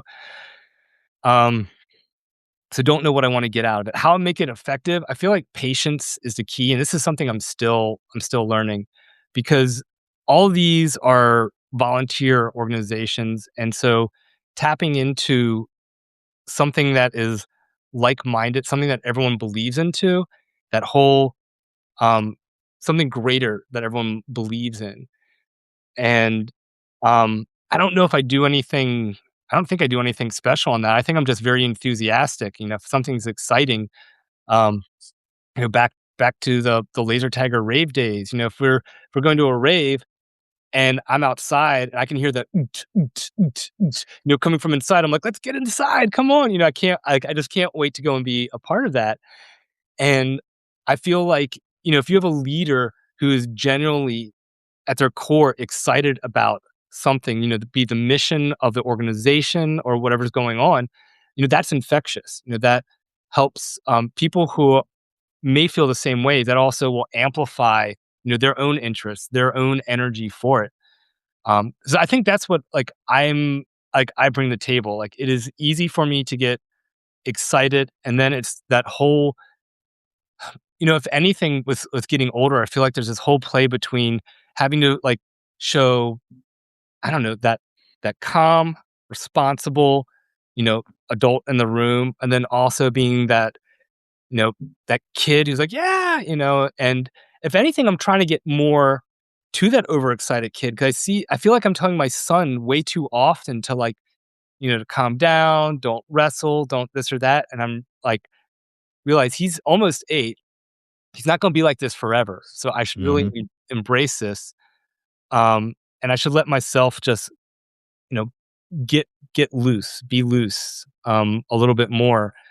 Um, and I'm trying to figure out like how you do that as, as a leader to be not like a silly leader, but a, responsible leader who can still have fun. Again, I don't feel like you should be asking me this question. I should be asking you, Brian, because again, you seem to have a good time. You have fun. I do. Yeah, I that's think true. a lot of people, if they said, "Name me, your top 5 people in your life, friends who've been responsible," I'm like, I think you would be on most people's list. Like, oh yeah, Brian I Schneider, he's a I pay my pretty bills on time. responsible guy. Yeah. Yeah, I don't know. I find that so many of the people, like, I'm not usually the group organizer. My wife is, actually. She's the one who do the hard work. She'll make a meal for 60 people and, like, happily bring it all together and do a great job of it. I think each person brings a different energy. At school, there are people who create these group dynamics and keep the community going, and I think it's really awesome, and everyone plays a different role. I think I'm bad at it generally because I mean, this project is probably the best I've done at it, because I stay so focused on, like, what I'm working on in a moment that, like, uh, I lead groups that are focused to that end, but I do have a lot of gratitude for the people who, outside of work, make really strong groups happen, and I think I appreciate each side, but, you don't want one without the other. If you know what I mean. It's good that Yep. we balance and have, like, people that really, um, carry these torches where there's a lot of, like, it's come up about LARPs. It's not something you do for money. It's something you do out of the love of doing it and just impacting people's lives and helping contribute to the experience of being on the planet. That's a very different incentive than, figuring out how to pay your bills as a company. Um, and so different, I kind of appreciate each side. Um, what's on your bucket list at this point? You've done a lot of things. You also need to talk about the shirt you're wearing because it is exquisite. But first, what do you want to do with your life? The bucket list, then the jersey. Okay. Um, Yeah, you're just too interesting. I'm sorry. yeah, I've got to learn how to take compliments. Thank you. You Appreciate are the that. most welcome. Um, the I don't know what I want to do in the long term. I mentioned a little while ago, coming up 18 years at Firaxis, and so, like, in all honesty, I could still. I feel like I've been saying this since I hit like the 10-year mark at Firaxis. I could be there, another 5, 10 years. Something else could come up also. I just work with so many really smart people, and we get to touch all the toys, or on everything, and it's like, so yeah, it's a lot of fun. If It is really special to get to do that. Like, some people I've talked to worked on Magic for 25, 30 years, and, like, it's like I find that really cool. It's, as someone who has been, like, an explorer, adventurer, I don't have the disposition to have done that, but, like, I do find it wonderful that people do that, and become part of this fabric that makes something special because you, like, find a secret sauce or a secret way of being because of the way the group works, right? oh yeah, That is special and, like, uh, to be appreciated, even if it's not what you do forever. Like, if you did do it forever and were a part of, like, improving this culture that's really brought great entertainment and interesting theoretical, like, it's fun. Like, Civilization's one of those games where people got smarter from playing it, right? right. And that's, like, a meaningful contribution. One thing Justin, Gary, and I talked about I think offline was a lot of the people who are like these crazy technologists that are doing wild things in the world grew up playing the games that we worked on, which is like really bizarre to think about. Did we do the wrong thing? But yeah, I mean, it's cool to be a part of like helping people develop skills and intelligence and etc. Right? And that's you can't do that everywhere. Yeah. That's a And that luxury for sure. right, and I mean, that's what's hard because the games that scratch my itch are more of just, like, cathartic games, grew up in the '80s, just, run and gun, blow them up and all of it, and that's something I'm making on the side right now using, you play a cow flying an ice cream spaceship. There's some concepts that Edward came up with, shooting enemy foods, and this is great, but, that's the side, like, what I wanna I don't know, I enjoy the fact that, like, my day job, there are millions of people who have played Civilization in one form or another. They know they're familiar with the franchise, and it is I so positive in that you can actually learn. I didn't know what a suzerain was until we worked on Civ 6, and I was like, "Oh, okay, this is" I'm learning a lot here. Uh-huh. The game designers, top of their field, um and they just bring a lot of history, which was not one of my strong subjects, um, It to the is now. table. After working I've on that, learned a that's lot. why your book will be 1,000 pages. It's like, oof, you have to write down everything you've learned along the way. Everything, all the interesting nuggets, dates and times, they're important. Um, Yeah. so it's been cool, and that's why so it's like a bucket list, if I'm at Firaxis, the bucket list is to get the next, pyramid piece. Every 5 years, you're at Firaxis, you get a pyramid, layer, and I have 3 layers currently. Um, Firaxis is coming up on its 30th anniversary, so I guess another layer is gonna be added, which Sid and some of the other people will get. Um, Mhm, it's cool working at a company that Sid is like the nicest dude. Um, mhm. he it's funny, like, last week or 2 weeks ago, there's just things that are out there that I don't know, and, I was listening to that song, about, the land down under, and they talk about meeting the man and giving him a Vegemite sandwich. I'm like, "What does Vegemite taste like?" So I bought, some white bread and butter and Vegemite as you're supposed to, and I put out a Is it good? message. I'm like, "I'm making Vegemite sandwiches, if anyone wants to see what this tastes like." And Sid was the first person there. He was like, "I'll try a half slice," And, so yeah, Sid tried some Vegemite. Um, You only I live think one? I think he liked it more than I did. I don't think anyone loved it, but we all tried it. Um, and so I don't know. It was very fun stuff like that. Part of me wants to, my middle school self wanted to go and have my own game company in like a 5-story tall building where the bottom floor would be an arcade and retail shops. Maybe we throw a laser tag arena in there.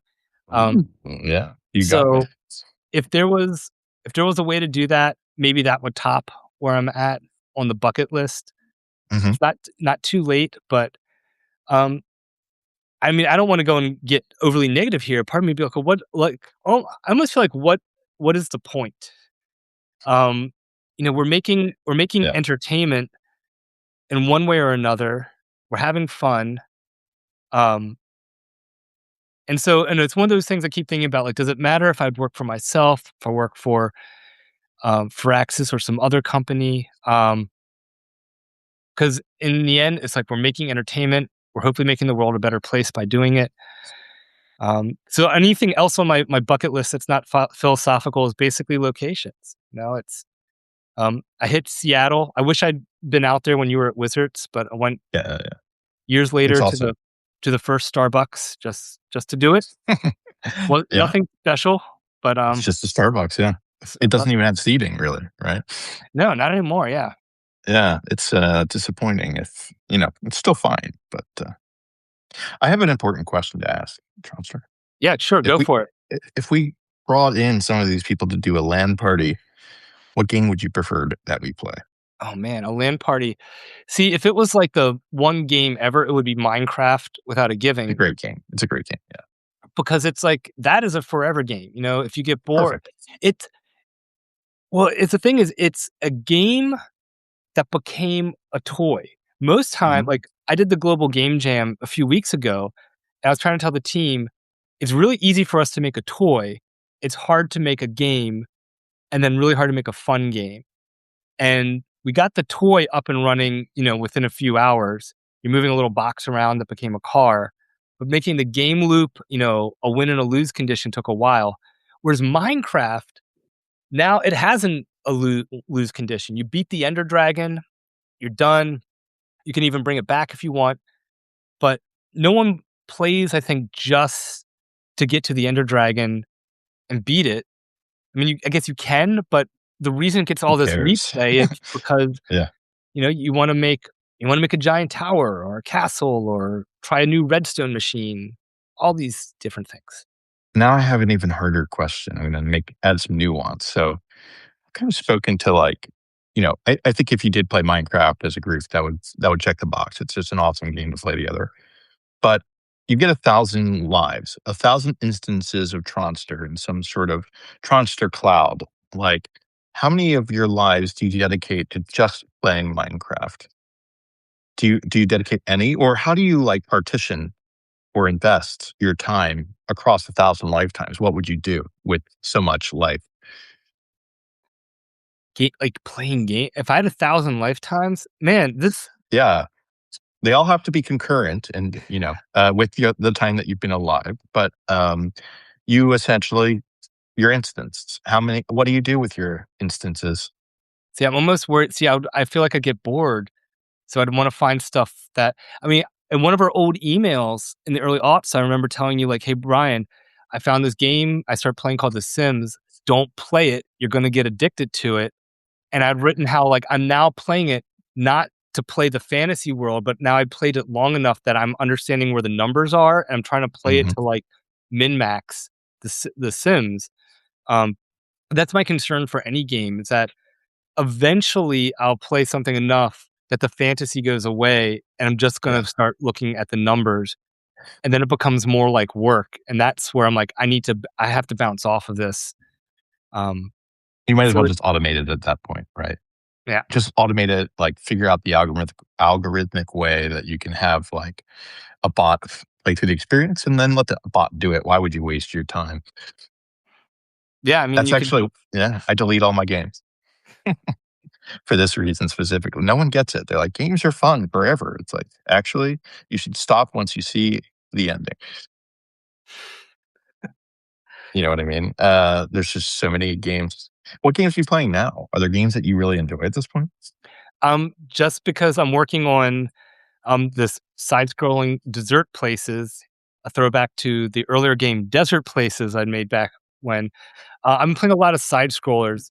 There's this one which is amazing called Project X, which is apparently a remake of an Amiga side scrolling game.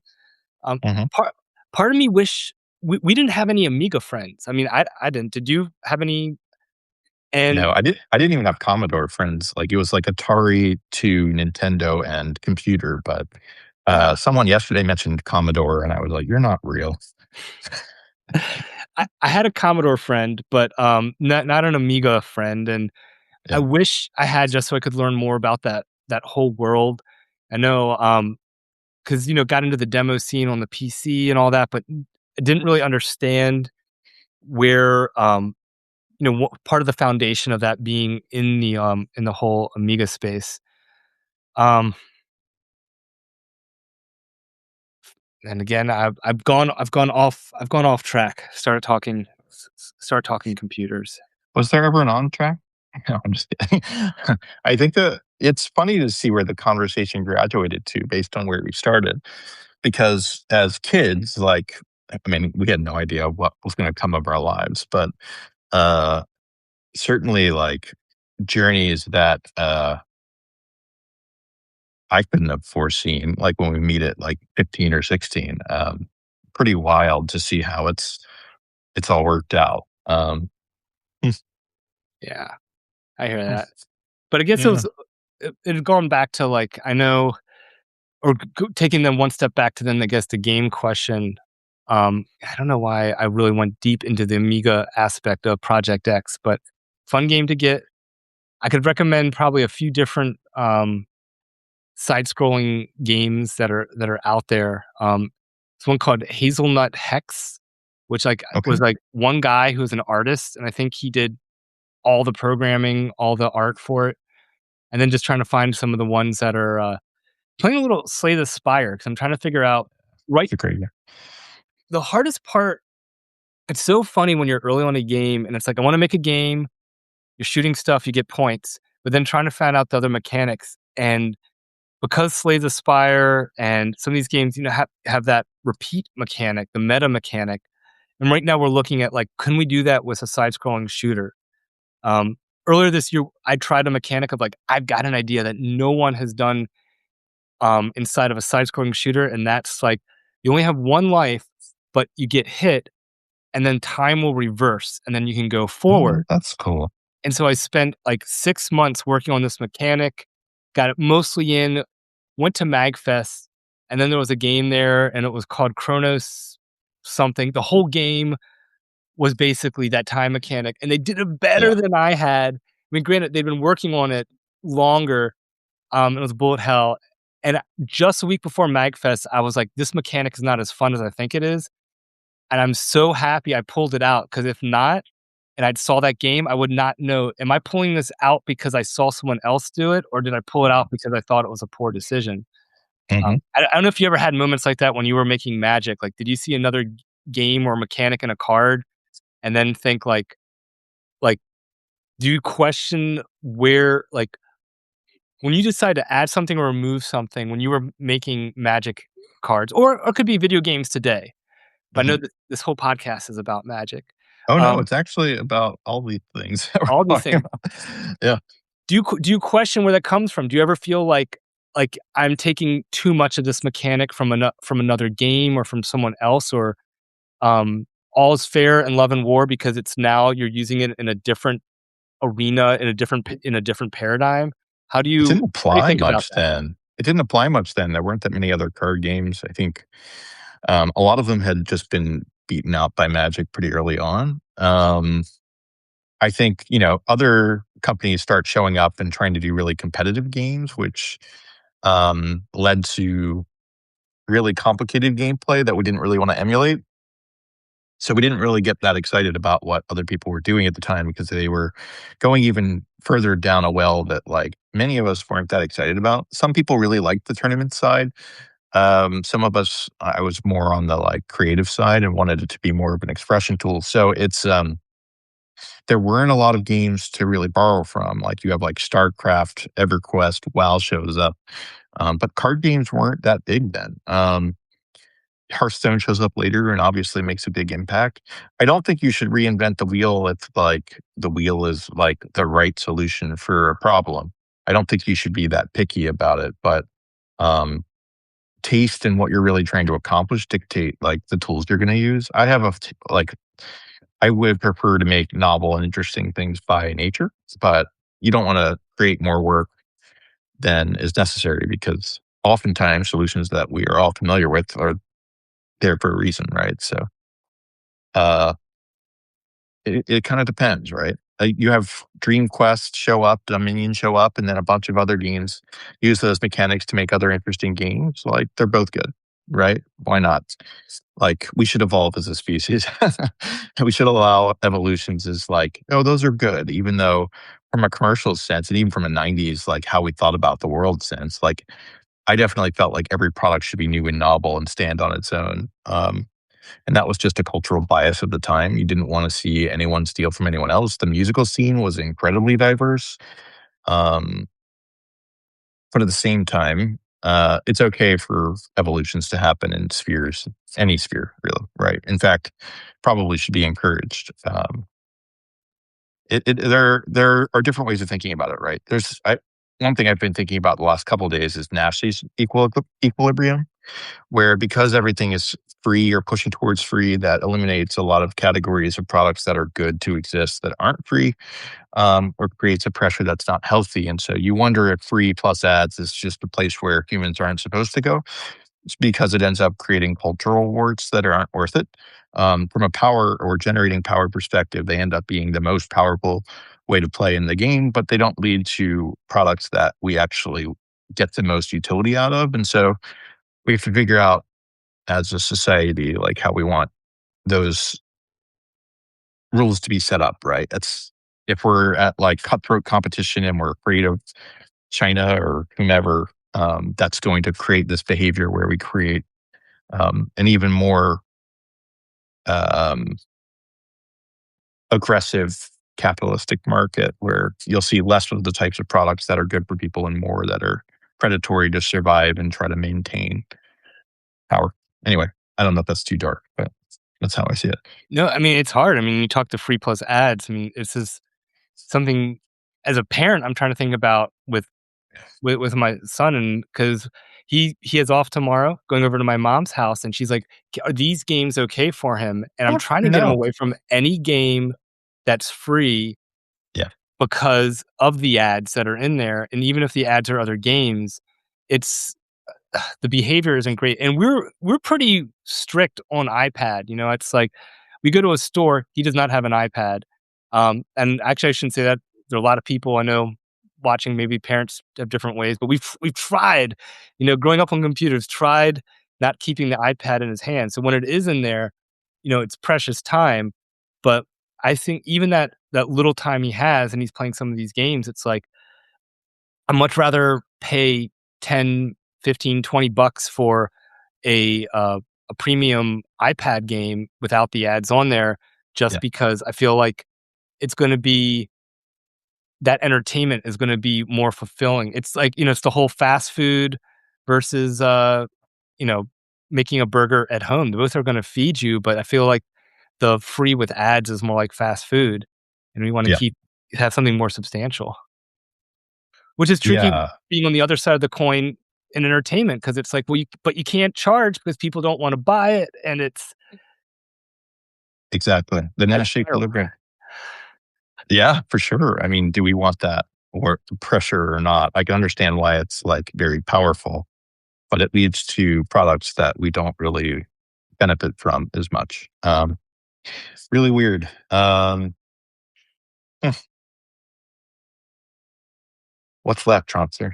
What's For left? Oh, your shirt. What is sure. that? You told me a little bit earlier, but it's so cool. Oh, yeah. I So, I quite like it. um, way back when I first went to MagFest, after that first time, I told Dominic and some of the other people, like, "I love this," and they're like, "Oh, it's great. We're thinking about starting an indie showcase." I'm like, "Oh, you should totally do that." And they're like, "Oh, you like the idea?" I'm like, "Yeah." They're like, "Okay, can you start it?" So, That's um, how it works. I got together with Don't another. have ideas. Lesson learned. Yeah, don't show your enthusiasm. You'll get volunteered for stuff. Now, I met this great guy, Gabriel, and he's over on I think he might have been San Francisco's chair of the IGDA for a while, but he and we started the indie showcase, and then after a while, we got bigger and realized some people are bringing arcade cabinets into our place, and some of them are bringing them into the arcade room. And this festival is huge. It gets to um, about 25,000 people down at the National Gaylord.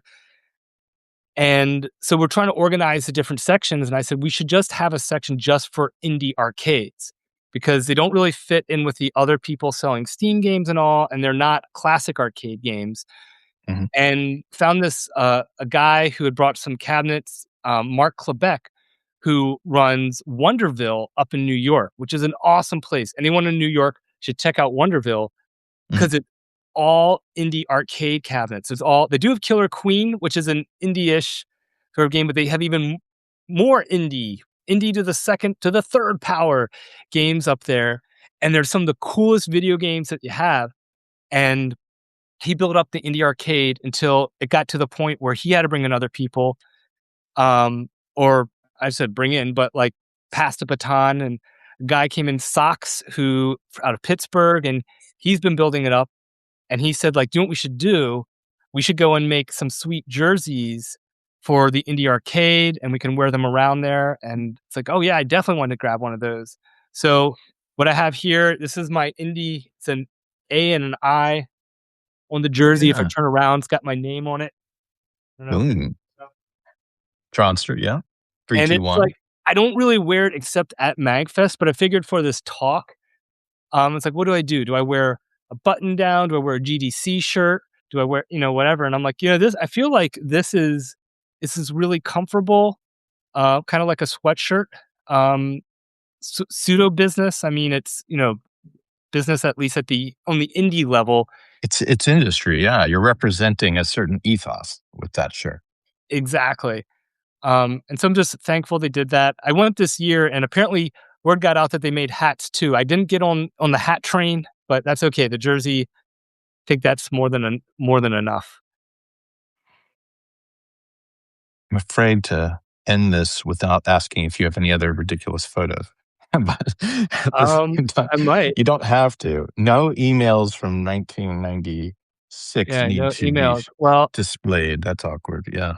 we have last time when we first met. This was 2014, so that's semi more recent. I think that was at the ice cream shop, maybe in Yeah. San Francisco. Oh, yeah. I wonder. I think we went to Humphrey Slocum, is my guess, which is a really cool. There's so much cool ice cream in San Francisco now. Yeah. Do one more That, even more maybe. recent, and that's in Ooh. 2017 when you came to Baltimore, Beerateca. That's there. Oh, yeah. That was pretty cool. Very Yeah, cool. the That the was a fun restaurant. That was a good choice. You're making me hungry. the slideshow portion, you and your Oh my brothers, god. Holy Vegas. cow. What are we doing in oh yeah, I remember. Yeah. One time I Same. went there, I'd never lost $70 so fast, but it was interesting checking Vegas out. We already put up the photon. You're true about sitting on the floor at New Year's Eve. Oh Kevin, your yeah. comments in the background, it's not magic, but you're playing cards with someone I don't know. I don't know Just, who that is, yeah. New Year's Eve. And then probably the last, I wanna say, set that I had here is like, you Oh know, my god. going on a random adventure, and you're just like, "Let's just get in the car and drive."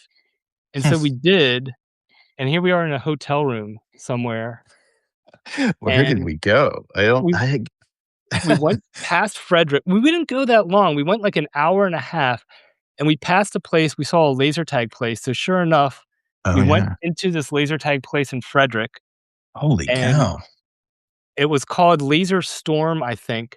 Oh I yeah. got one picture of us in there, which you can't see because it's fog. There's just a lot of fog happening, and, it was fun, but that's what we did. That was us, back in the day, and, Holy cow. I liked that shirt actually. their Nike shirt. Uh yeah, I don't know why, but I had a fondness for that. Yeah, I had to Maybe find a melon cool hat. MC Escher shirt too, I like it's like your shirt. we had great style. That's internet shirt before internet shirts existed. Yeah. So, Goodness.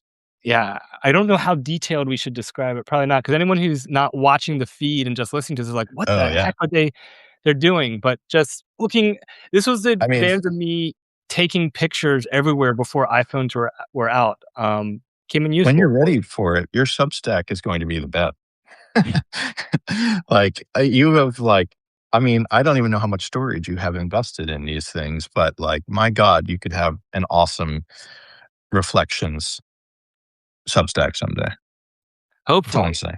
hopefully. I'm Hopefully. coming up on Yeah. 50, and on Monday, it'll be 50 days until I'm 50, so I think inspired by the alternative worlds, I'm thinking of whether or not I wanna try to do something that's 50 to 50, if I can squeeze it in, if there's time, either a video series or maybe essays or maybe I'll tweet. I haven't tweeted in a while. Maybe I'll send out 50 Yeah. tweets. So, but It's certainly easier. yeah, The the book easiest has option. provided a lot of inspiration. I think it's awesome you did it. It's awesome the people you're having on this podcast because I am geeking out.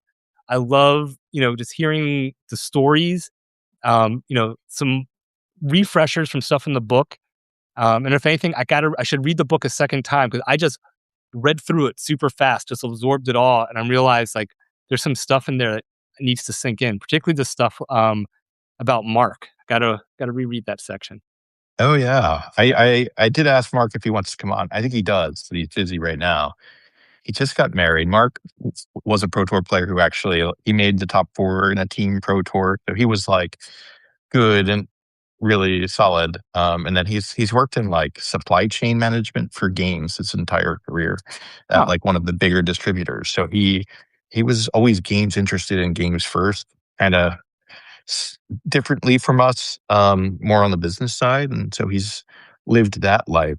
So he has his own interesting stories that like will differ and intersect with ours at different points. So that was one where I was like, maybe I should get Tronster and Mark on at the same time. But I'm glad I didn't. But at the same time, it would be like a different vibe for sure because Mark is a character.